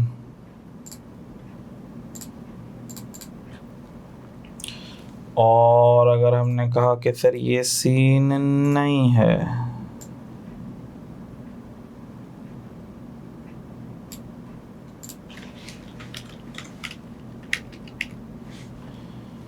तो हम कहेंगे भैया फिर ये हो जाएगा ऑटोमेटिकली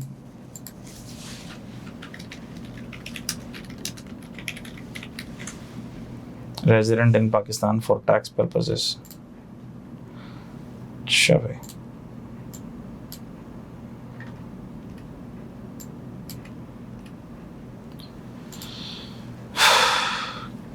क्या ये आपको नजर आ रहा है चार्ट?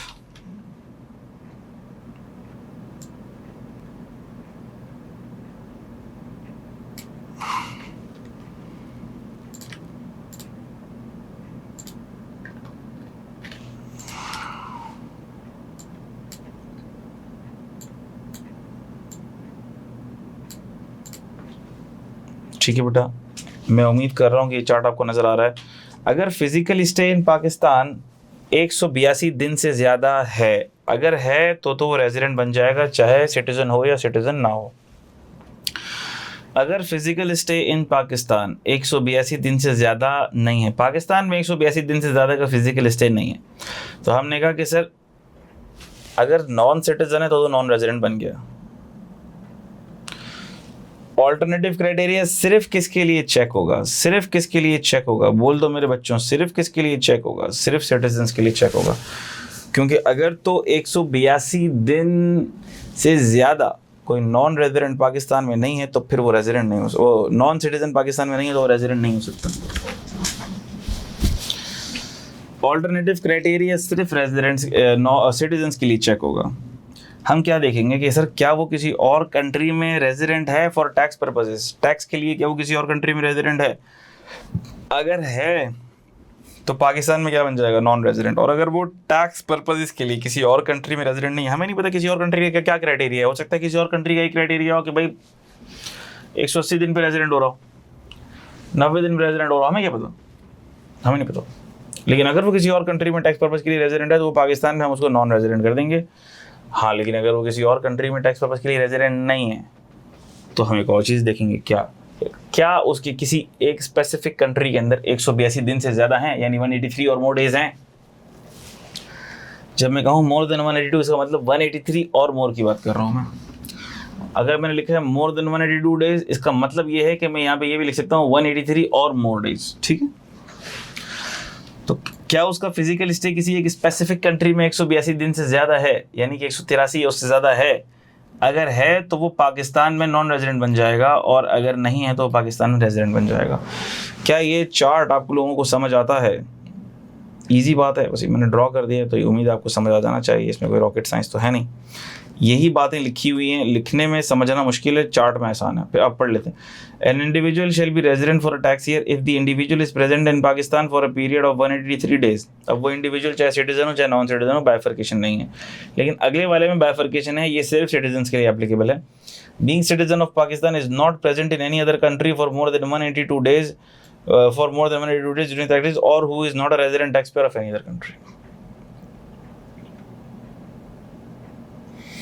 क्या ये चीज़ आप लोगों को समझ आ गई है बेटा? मुझे एक्नॉलेज कर दो जल्दी से।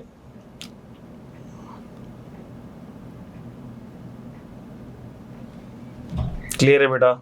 चार्ट सबको क्लियर है?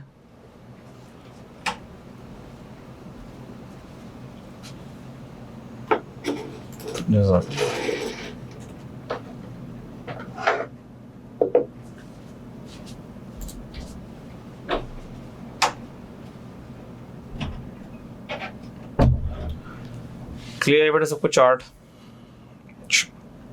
अब एक और बात, एक और क्राइटेरिया है जिसकी बरकत से होगा ये। अगर किसी कंट्री में 100 वकार, आपका सवाल क्या है? अगर किसी कंट्री में 100 दिन पे रेजिडेंट बन रहा है दूसरी कंट्री में, तो वहाँ पे रेजिडेंट हो गया, और पाकिस्तान में 183 डेज से लेस है। पाकिस्तान में 183 डेज से लेस है और किसी दूसरे कंट्री में रेजिडेंट है। आप बताओ ना, पाकिस्तान में 183 डेज से कम है, यानी कि ये डब्बा, इधर आ जाओ। पाकिस्तान में 183 डेज से कम है, यानी कि ये डब्बा। दूसरे कंट्री में रेजिडेंट है, यानी ये डब्बा। ये से पाकिस्तान में नॉन रेजिडेंट हो गया। सही, नॉन रेजिडेंट है पाकिस्तान में। इसमें कंफ्यूजन क्या है? मैं कंफ्यूजन नहीं समझ पा रहा। ऐसा भी हो सकता है दोनों कंट्रीज में रेजिडेंट हो, पाकिस्तान में भी रेजिडेंट हो, दूसरी कंट्री में भी रेजिडेंट हो, ऐसा भी हो सकता है। तो पाकिस्तान के अंदर पाकिस्तान के रेजिडेंशियल स्टेटस के हिसाब से लॉ अप्लाई होंगे, दूसरी कंट्री में वहाँ के रेजिडेंशियल स्टेटस के हिसाब से लॉ अप्लाई होंगे।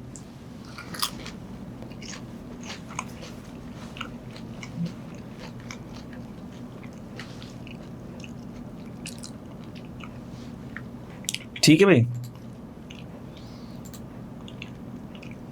अच्छा, अगर कोई बंदा,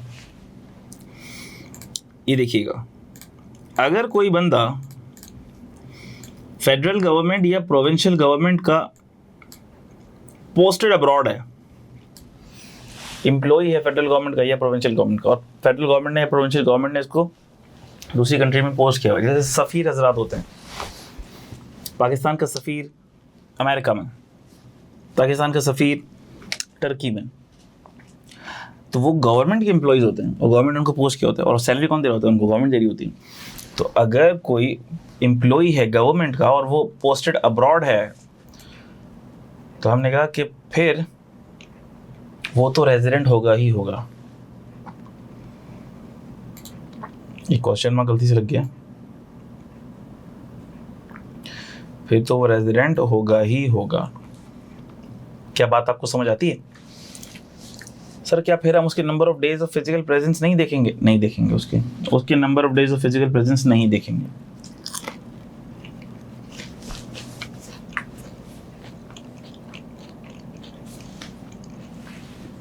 इजी है। अब थोड़ी टेक्निकल बात आने वाली है। यहां तक इजी है बेटा।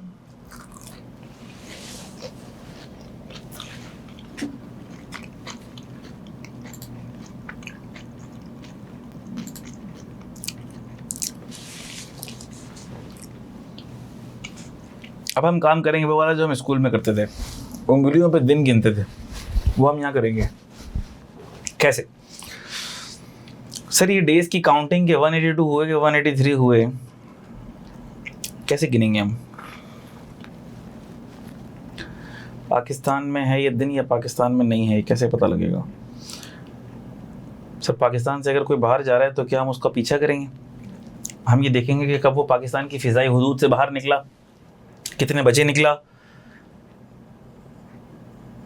कैसे पता लगेगा? हम डेज कौन सा दिन पाकिस्तान की काउंटिंग में लेंगे और कौन सा दिन हम पाकिस्तानी काउंटिंग में नहीं लेंगे, ये भी एक टेक्निकल इशू है।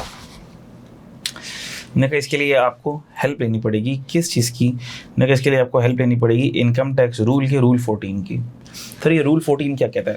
ये रूल 14 ये कहता है कि अगर any individual is present in Pakistan part of a day that an individual is present in Pakistan counts as a whole day, वो पूरा दिन काउंट होगा। अगर वो पाकिस्तान में आ गया, 1 घंटे के लिए पाकिस्तान में आ गया, डे ऑफ अराइवल, मिसाल के तौर पर किसी बंदे की, कोई बंदा पाकिस्तान में अराइव किया और उसकी फ़्लाइट उतरी है 11 बजे, रात के 11 बजे 15 जून को, तो क्या 15 जून का दिन पाकिस्तान की काउंटिंग में लेंगे हम? आंसर इज येस, क्योंकि अभी 15 जून चल रहा है, 1 घंटा बाकी है 15 जून के ख़त्म होने में। 15 जून का दिन पाकिस्तान की काउंटिंग में आएगा। Day of departure from Pakistan, वो पाकिस्तान से डिपार्चर कर रहा है और उसका डिपार्चर है रात के 2 बजे। सर रात के 2 बजे 20 मार्च लग चुका है, तो क्या 20 मार्च का दिन पाकिस्तान की काउंटिंग में आएगा? हमने कहा जी आएगा। सर सिर्फ 2 ही घंटे तो हुए पाकिस्तान के अंदर, क्या पाकिस्तानी काउंटिंग में आएगा? जी आएगा, क्योंकि लॉ ने बड़ा क्लियरली कह दिया कि part of the day that an individual is present in Pakistan will be counted as a whole day, including day of arrival in Pakistan, day of departure. कोई बंदा, कोई आपका दोस्त आया है यहाँ पर, कोई रिश्तेदारों से मिलने के लिए आया है, बिजनेस मीटिंग करने के लिए आया है और पब्लिक हॉलीडे, यहाँ पब्लिक हॉलीडे है, वो भी काउंटिंग में आएगा। सर वो बीमार हो गया है, सिक लीव पर है, यहाँ के खाने खा लिए उसने, पेट खराब हो गया उसका, लीव पर है, काउंटिंग में आएगा? जी बिल्कुल आएगा। सर वो तो बिजनेस मीटिंग करने के लिए आया था, वो तो अपने काम के सिलसिले में आया था, घर वालों से मिलने के लिए आया था, बीमार हो गया बेचारा, काउंटिंग में लेंगे? जी लेंगे। Day that individual activity in Pakistan is interrupted because of strike, lockout, delay in receipt of supplies. मिसाल के तौर पर भाई स्ट्राइक हो गई, लॉकआउट हो गया, टीटीआई का प्रोटेस्ट हो गया, अब काम नहीं हो पा रहा, बाहर से आया काम नहीं हो पा रहा, सर बैठ गया घर में बंद होके, क्या करेंगे? कि पाकिस्तान की काउंटिंग में वो डे आएगा? तो जी बिल्कुल आएगा।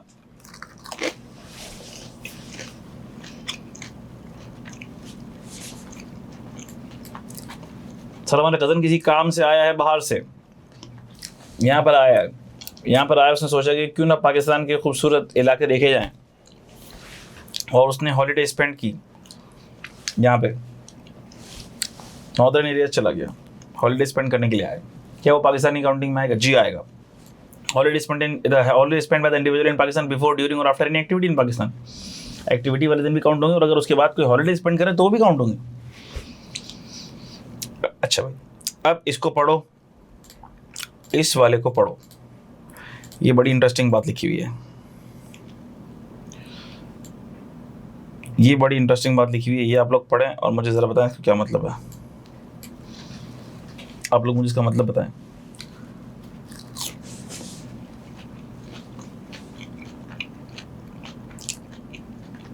सॉरी मैं फ्रेंच फ्राइज आप लोगों को ऑफर नहीं कर सक रहा हूँ क्योंकि ऑनलाइन में खिला नहीं सकता आप लोगों को, आप लोग देखें बस, मुझे पता है आप लोग भी बिस्किट वगैरह खा रहे होंगे। जी बेटा बिल्कुल ठीक, वकार ने एक बात की है, और वो बात, इससे एक मतलब तो यही निकलता है जो आपने की बात, बिल्कुल ठीक बात। क्या बात की आपने? मिसाल के तौर पर मैं अगर यहां से सऊदी जा रहा हूं, एमिरेट्स की फ्लाइट ले रहा हूं या फ्लाई दुबई की फ्लाइट ले रहा हूं, तो अब वो फ्लाइट दुबई में रुकेगी, ठीक है। अगर कोई बंदा ऑस्ट्रेलिया से यूएस की फ्लाइट ले रहा है, मिसाल ले रहा हूं मैं, और वो पीआई की फ्लाइट है, तो वो पाकिस्तान में रुकेगी, स्टे लेगी।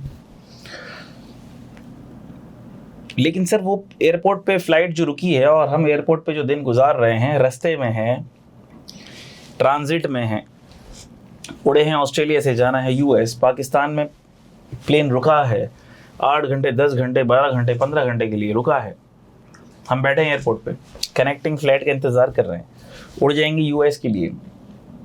ये जो हम पाकिस्तान के अंदर आए हैं, क्या ये दिन हमारा पाकिस्तान की काउंटिंग में आना चाहिए? लॉ क्या कहता है? अ डे और part of a day where an individual is in Pakistan solely by the reason of being in transit, solely by the reason of being in transit between the two different places outside Pakistan does not count as a day present in Pakistan.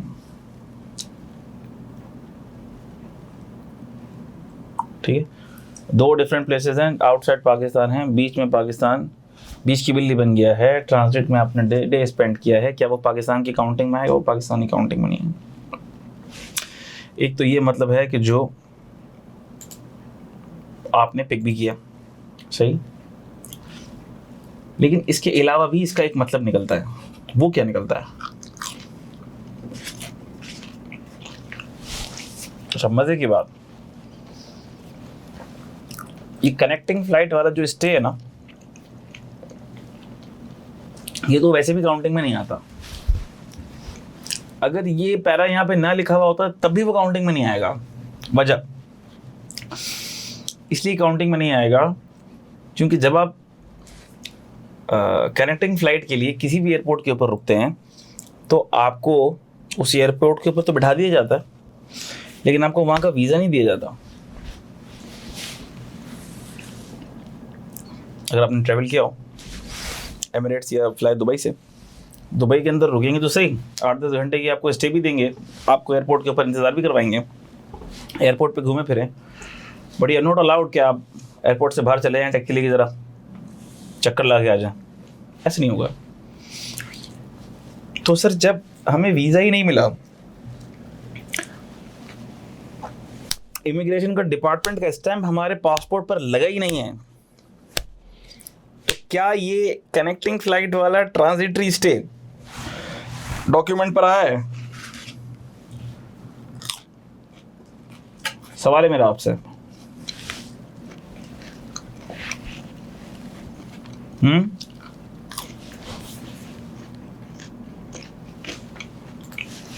तो document आया ही नहीं।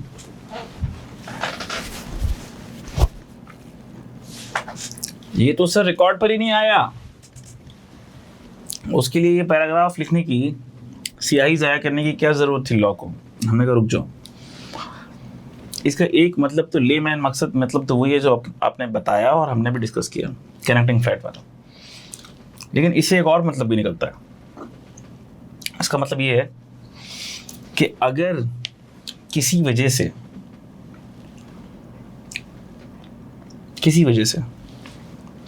Visa भी लग गया, transit visa भी लग गया, तो भी वो दिन काउंट नहीं होंगे। एग्जाम्पल आपको याद होगा, जब 3 एग्जाम्पल दूंगा मैं आपको, इसकी 3 एग्जाम्पल्स ताकि आपको ये बात याद रहे। कोविड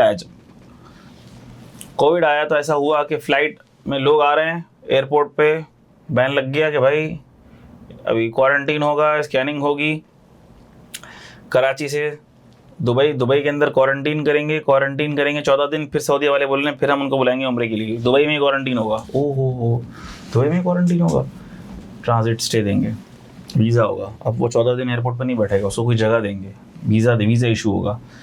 लेकिन सर क्या वो दुबई में खुशी से रह रहा है? पर्पसफुली आया था, मैं कहा नहीं, ये जो 14 दिन क्वारंटीन होगा, दुबई में रहेगा, ये दुबई की काउंटिंग में नहीं आएगा। कराची में रहेगा क्वारंटीन करने के लिए, ये कराची की काउंटिंग में नहीं आएगा।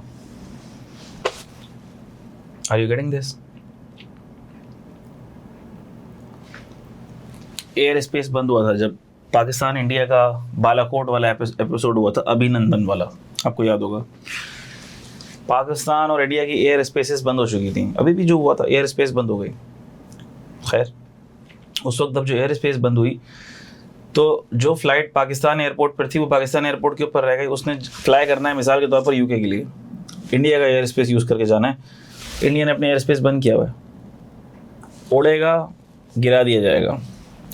अब वो पाकिस्तान के अंदर लोग, मिसाल ले रहा हूँ, जब तक वो टेंशन चली 2 दिन 3 दिन 4 दिन 1 हफ्ता नहीं उड़े भाई। they had to stay here in Pakistan for a transitory stay forcefully।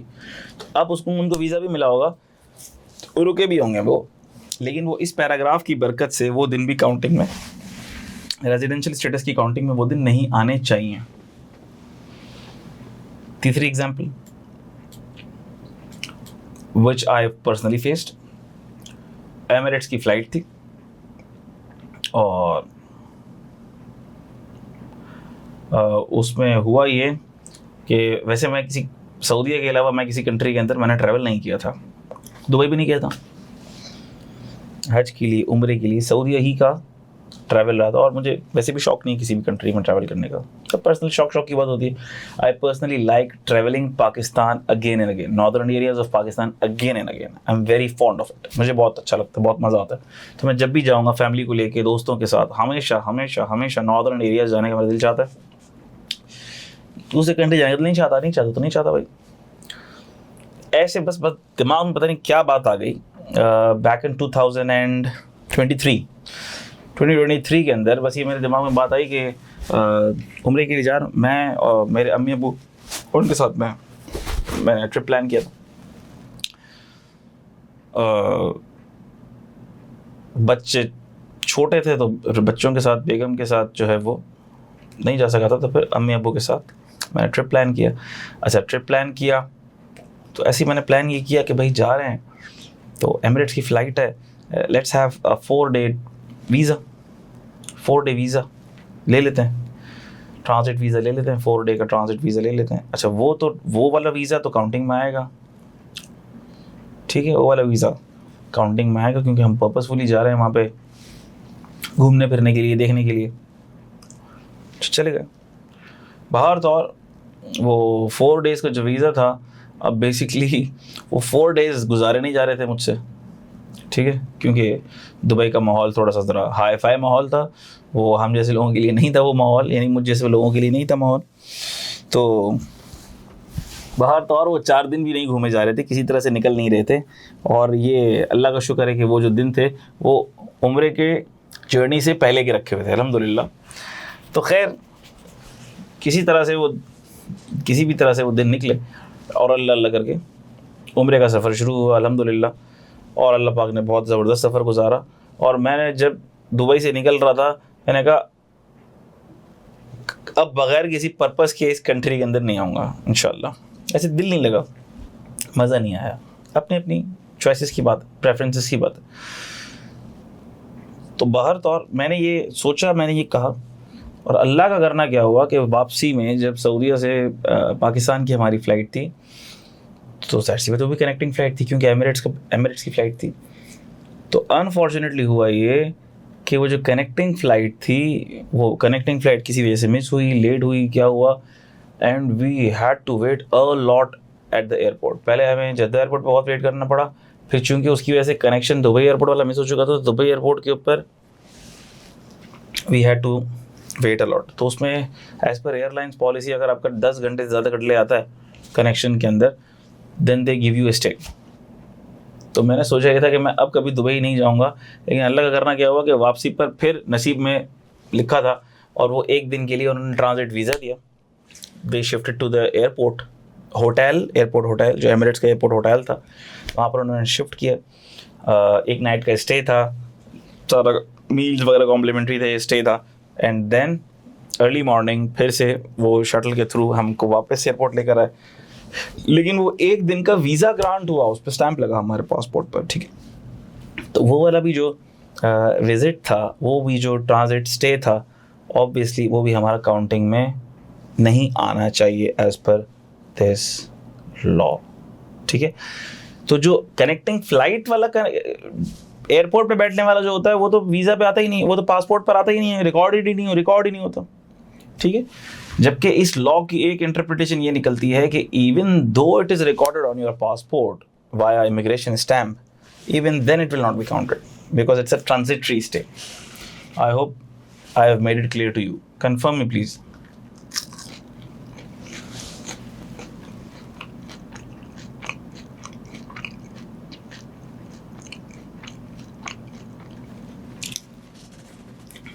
बेटा प्लीज कंफर्म करें, इज इट क्लियर?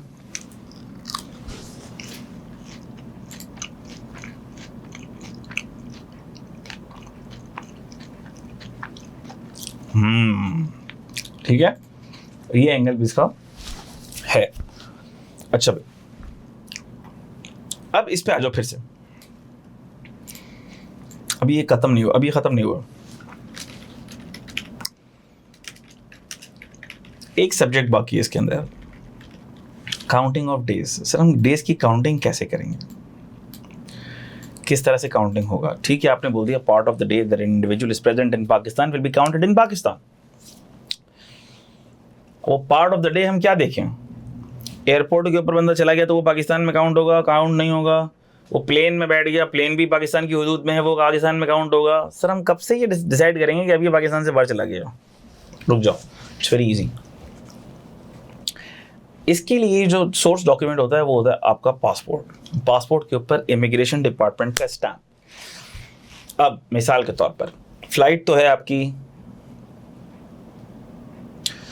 मिसाल के तौर पर आपकी फ्लाइट है, आप पाकिस्तान के अंदर लैंड किए, सुनिएगा, आप पाकिस्तान में आपकी फ़्लाइट लैंड की रात 11 बजे, ठीक है, रात 11 बजे पाकिस्तान में आपकी फ़्लाइट लैंड कर गई। लेकिन आप एरोप्लेन से उतरे, उसके बाद आहिस्ता आहिस्ता चले, फिर बीच में एक वॉशरूम आया, आपने वहाँ वॉशरूम यूज़ किया, आहिस्ता आहिस्ता आप इमिग्रेशन काउंटर पर पहुँचे। जब आप इमिग्रेशन काउंटर पर पहुँचे तो पाकिस्तान के इमिग्रेशन काउंटर के ऊपर जिस वक्त इमिग्रेशन का स्टैंप लग रहा था उस वक्त 12:30 बज चुके थे। फ़्लाइट तो आपकी उतरी 11 बजे, लेकिन जब आप इमिग्रेशन काउंटर पर पहुँचे हैं तो पहुँचते पहुँचते 12:30 बज चुके हैं। तो आपके पासपोर्ट के ऊपर स्टैंप किस दिन का लगेगा? नेक्स्ट डे 12:30 बजे का। ऑल्दो आप आए हैं मिसाल के तौर पर 13 मार्च को, लेकिन आपके पासपोर्ट पर इमिग्रेशन स्टैंप लगेगा 14 मार्च का।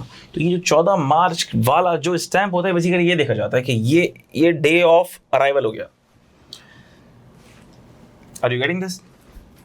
For record purposes, for taxation purposes, जो कमिश्नर देखता होता है वही देखता होता है कि भाई पासपोर्ट के ऊपर इमिग्रेशन स्टैंप, अब जो डेट है इमिग्रेशन स्टैंप पे, जो भी डेट है वो डे पाकिस्तान में काउंट होगा। जा रहे हो तो भी, आ रहे हो तो भी, ये दोनों डेट पाकिस्तान में काउंटिंग, पाकिस्तान की काउंटिंग में आएंगे। That's very simple. ठीक होगी बात? एक बात हो गई। दूसरी बात, अब काउंटिंग कैसे करेंगे? पूरे साल में होते हैं 365 डेज, ठीक है, अदर देन लीप ईयर की बात करूं, 365 डेज। और 365 डेज में देखो डेज कैसे काउंट करोगे आप? जैसे बचपन में स्कूल में टीचर सिखाती थी, कैसे आप मुट्ठी बंद करें हाथ की पीछे। अच्छा, जैसे आप मुट्ठी बंद करेंगे तो आपके जो उंगली के पीछे हड्डी उभर रही है, आपने ये सोचना है कि ये 31 डेज वाले मंथ्स हैं। यहाँ से शुरू होगा, जनवरी से, पहली इंडेक्स फिंगर से, शहादत की उंगली से जो उभरी हुई हड्डी है, इस उभरी हुई हड्डी से शुरू होगा। जनवरी 31 डेज, फरवरी 28 का दिन, 28 का महीना होता है, पता है हमें। ये जो खाली जगह है, दो हड्डियों के बीच में जो स्पेस है, वो फरवरी। फिर ये उभरी हुई हड्डी आ गई, जन फेब मार्च 31, अप्रैल 30, मई 31, जून 30, फिर उभरी हुई हड्डी आ गई, जुलाई 31, फिर उभरी हुई हड्डी के बाद वापस से यहाँ से शुरू करेंगे, फिर से उभरी हुई हड्डी आ गई, जुलाई 31 और अगस्त भी 31, तो जुलाई और अगस्त दोनों 31 के महीना होता है। सितंबर 30, अक्टूबर 31, नवंबर 30, दिसंबर 31। ये बात आपको क्लियर होनी चाहिए कि हर महीने में डेज कितने कितने हैं। पहली बात हो गई। दूसरी बात, कैलकुलेशन में एरर आप लोग क्या करते हैं? मिसाल के तौर पर कोई बंदा 16 तारीख को मिसाल के तौर पर पाकिस्तान में आ गया, 16 तारीख को आ गया, ठीक है, 30 का महीना है, जैन फेब मार्च, जुलाई 31 का महीना है, मार्च 16 मार्च को पाकिस्तान में आ गया। अब डेज कैसे निकालते हैं, मार्च के डेज कैसे निकालते हैं पता है, 31 माइनस 16। अरे भाई 31 माइनस 16 आप करोगे तो 15 दिन आ जाएगा, ठीक है। 15 दिन अगर आ जाएगा तो वो 16 तारीख जिस दिन वो आया वो दिन काउंटिंग में नहीं आया। इसका मतलब क्या है कि अगर आप 31 माइनस 16 करोगे तो गलत आ जाएगी काउंटिंग। 31 माइनस 16 प्लस 1 करना पड़ेगा, तो वो 16वीं तारीख वाला दिन भी काउंटिंग में आएगा। Are you getting this what I am trying to say? तो या तो आप ऐसे काउंट कर लो भाई, 16 को आया तो 16, 17, 18, 19, 20 और 11 दिन, 16 दिन। 31 माइनस 16 मत करना, अगर करो तो प्लस 1 कर देना। या 30 माइनस 16 मत करना, अगर कोई 30 का महीना है और 16 तारीख को कोई बंदा आया है पाकिस्तान, तो 30 माइनस 16 आप करोगे तो आंसर ठीक नहीं आएगा। 30 माइनस 16 प्लस 1 कर देना। Are you getting this? अच्छा, ये एक और बात बता दूं मैं आपको कि जुलाई से दिसंबर तक होते हैं 184 डेज और जैन से जून तक होते हैं 181 डेज। तो अगर कोई आपसे पूछे कि कोई आपसे कहे, मैं आपसे कहूँ कि भाई एक बंदा है वो पाकिस्तान छोड़कर गया 1 जनवरी को, क्या वो रेजिडेंट होगा? आपको डेज काउंट करने की जरूरत ही नहीं, आंखें बंद करके बोलो जी रेजिडेंट होगा। क्यों? क्योंकि जुलाई से दिसंबर तक पाकिस्तान में था, जनवरी में उड़ा है वो पाकिस्तान से बाहर। तो 1 जुलाई से 31 दिसंबर तक ही 184 डेज हो गए, इसका मतलब 183 से 182 से तो ज़्यादा ही हो गए, रेजिडेंट हो गया। सर एक बंदा पाकिस्तान में आया है 1 जनवरी को, तो क्या वो टैक्स ईयर में रेजिडेंट है? आंखें बंद करके बोल तो नहीं है। वाई? बिकॉज 1 जनवरी से 30 जून तक 181 डेज होते हैं, रेजिडेंट नहीं बन सकता वो। क्या बात समझ आ रही है?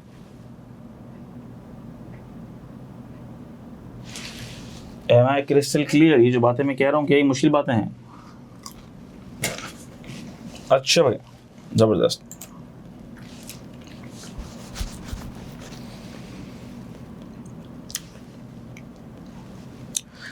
तो क्या आप एक काम कर सकते हैं,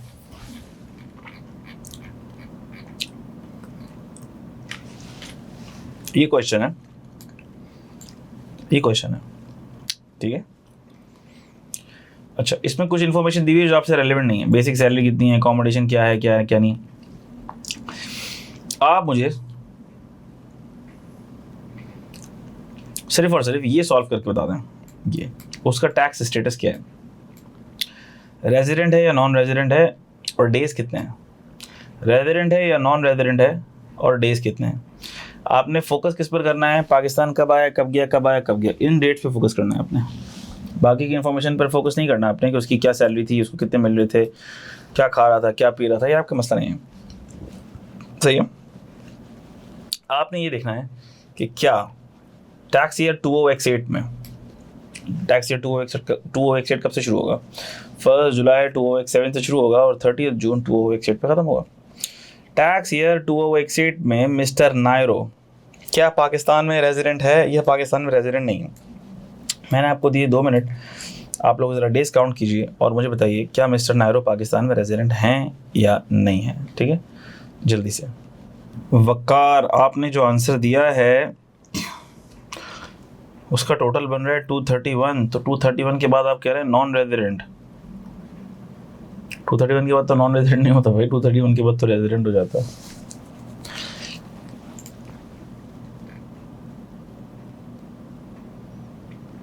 अच्छा, भारत वाली आंसर सही नहीं है, और भी अच्छे जवाब दें।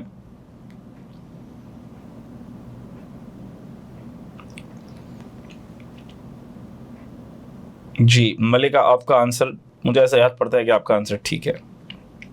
गुड, देख लेते हैं अभी, और भी जवाब दें बेटा। अच्छा चलो बस क्विकली इसको देख लेते हैं, फिर चूंकि नमाज का टाइम है तो we have to end the class. Next week से हमारी क्लास एक्सटेंड हो जाएगी इंशाल्लाह, ठीक है। चलो एक्सटेंडेड टाइमिंग्स होंगे, ज़रा बता दूंगा आपको मैं, तो पहले से आप लोग खा पी के हैं। अच्छा तो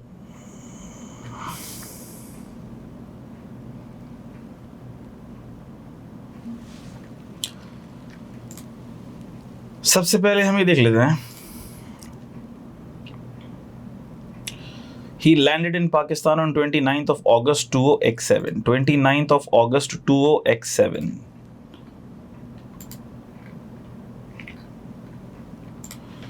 29th August 2007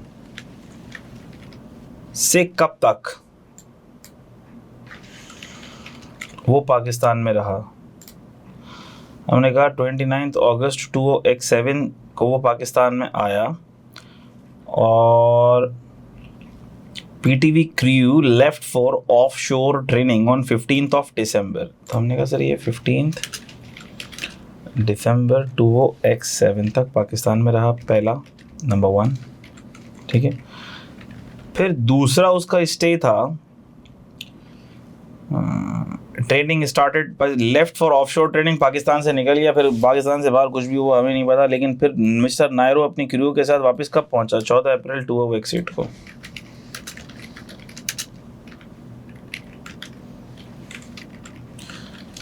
और पाकिस्तान में कब तक रहा ज़रा बताओ? हमने कहा फिर सर पाकिस्तान में रहा, और लेकिन हमारा टैक्स ईयर ख़त्म कब हो गया? 30 जून। तो हमारी काउंटिंग कहाँ आके रुकेगी भाई? टैक्स ईयर जहाँ ख़त्म हो रहा है। हमने कहा अब गिन लेते हैं डेज कितने हैं। अच्छा भाई, अगस्त के कितने दिन? 29, 30, 31, 3 दिन। सितंबर के कितने दिन बोलो? जन, फेब, मार्च, अप्रैल, मई, जून, जुलाई, अगस्त, सितंबर, 30 दिन। नवंबर के, सॉरी, अक्टूबर के 31, नवंबर के 30 और दिसंबर के 15, क्योंकि 15 को जब वो लेफ्ट फॉर ऑफशोर ट्रेनिंग हुआ तो वो दिन भी काउंटिंग में आएगा। सही। तो जब वो वापस आ गया तो अब देखो कौन से दिन हैं। अप्रैल का दिन, अप्रैल के कितने दिन? जन, फेब, मार्च, अप्रैल। अप्रैल है 30 दिन का, तो 30 - 14 करोगे तो +1 भी करना पड़ेगा, बता दिया था मैंने। 30 - 14 करो, 16 + 1, 17 हो गया ये। मई के 31, जून के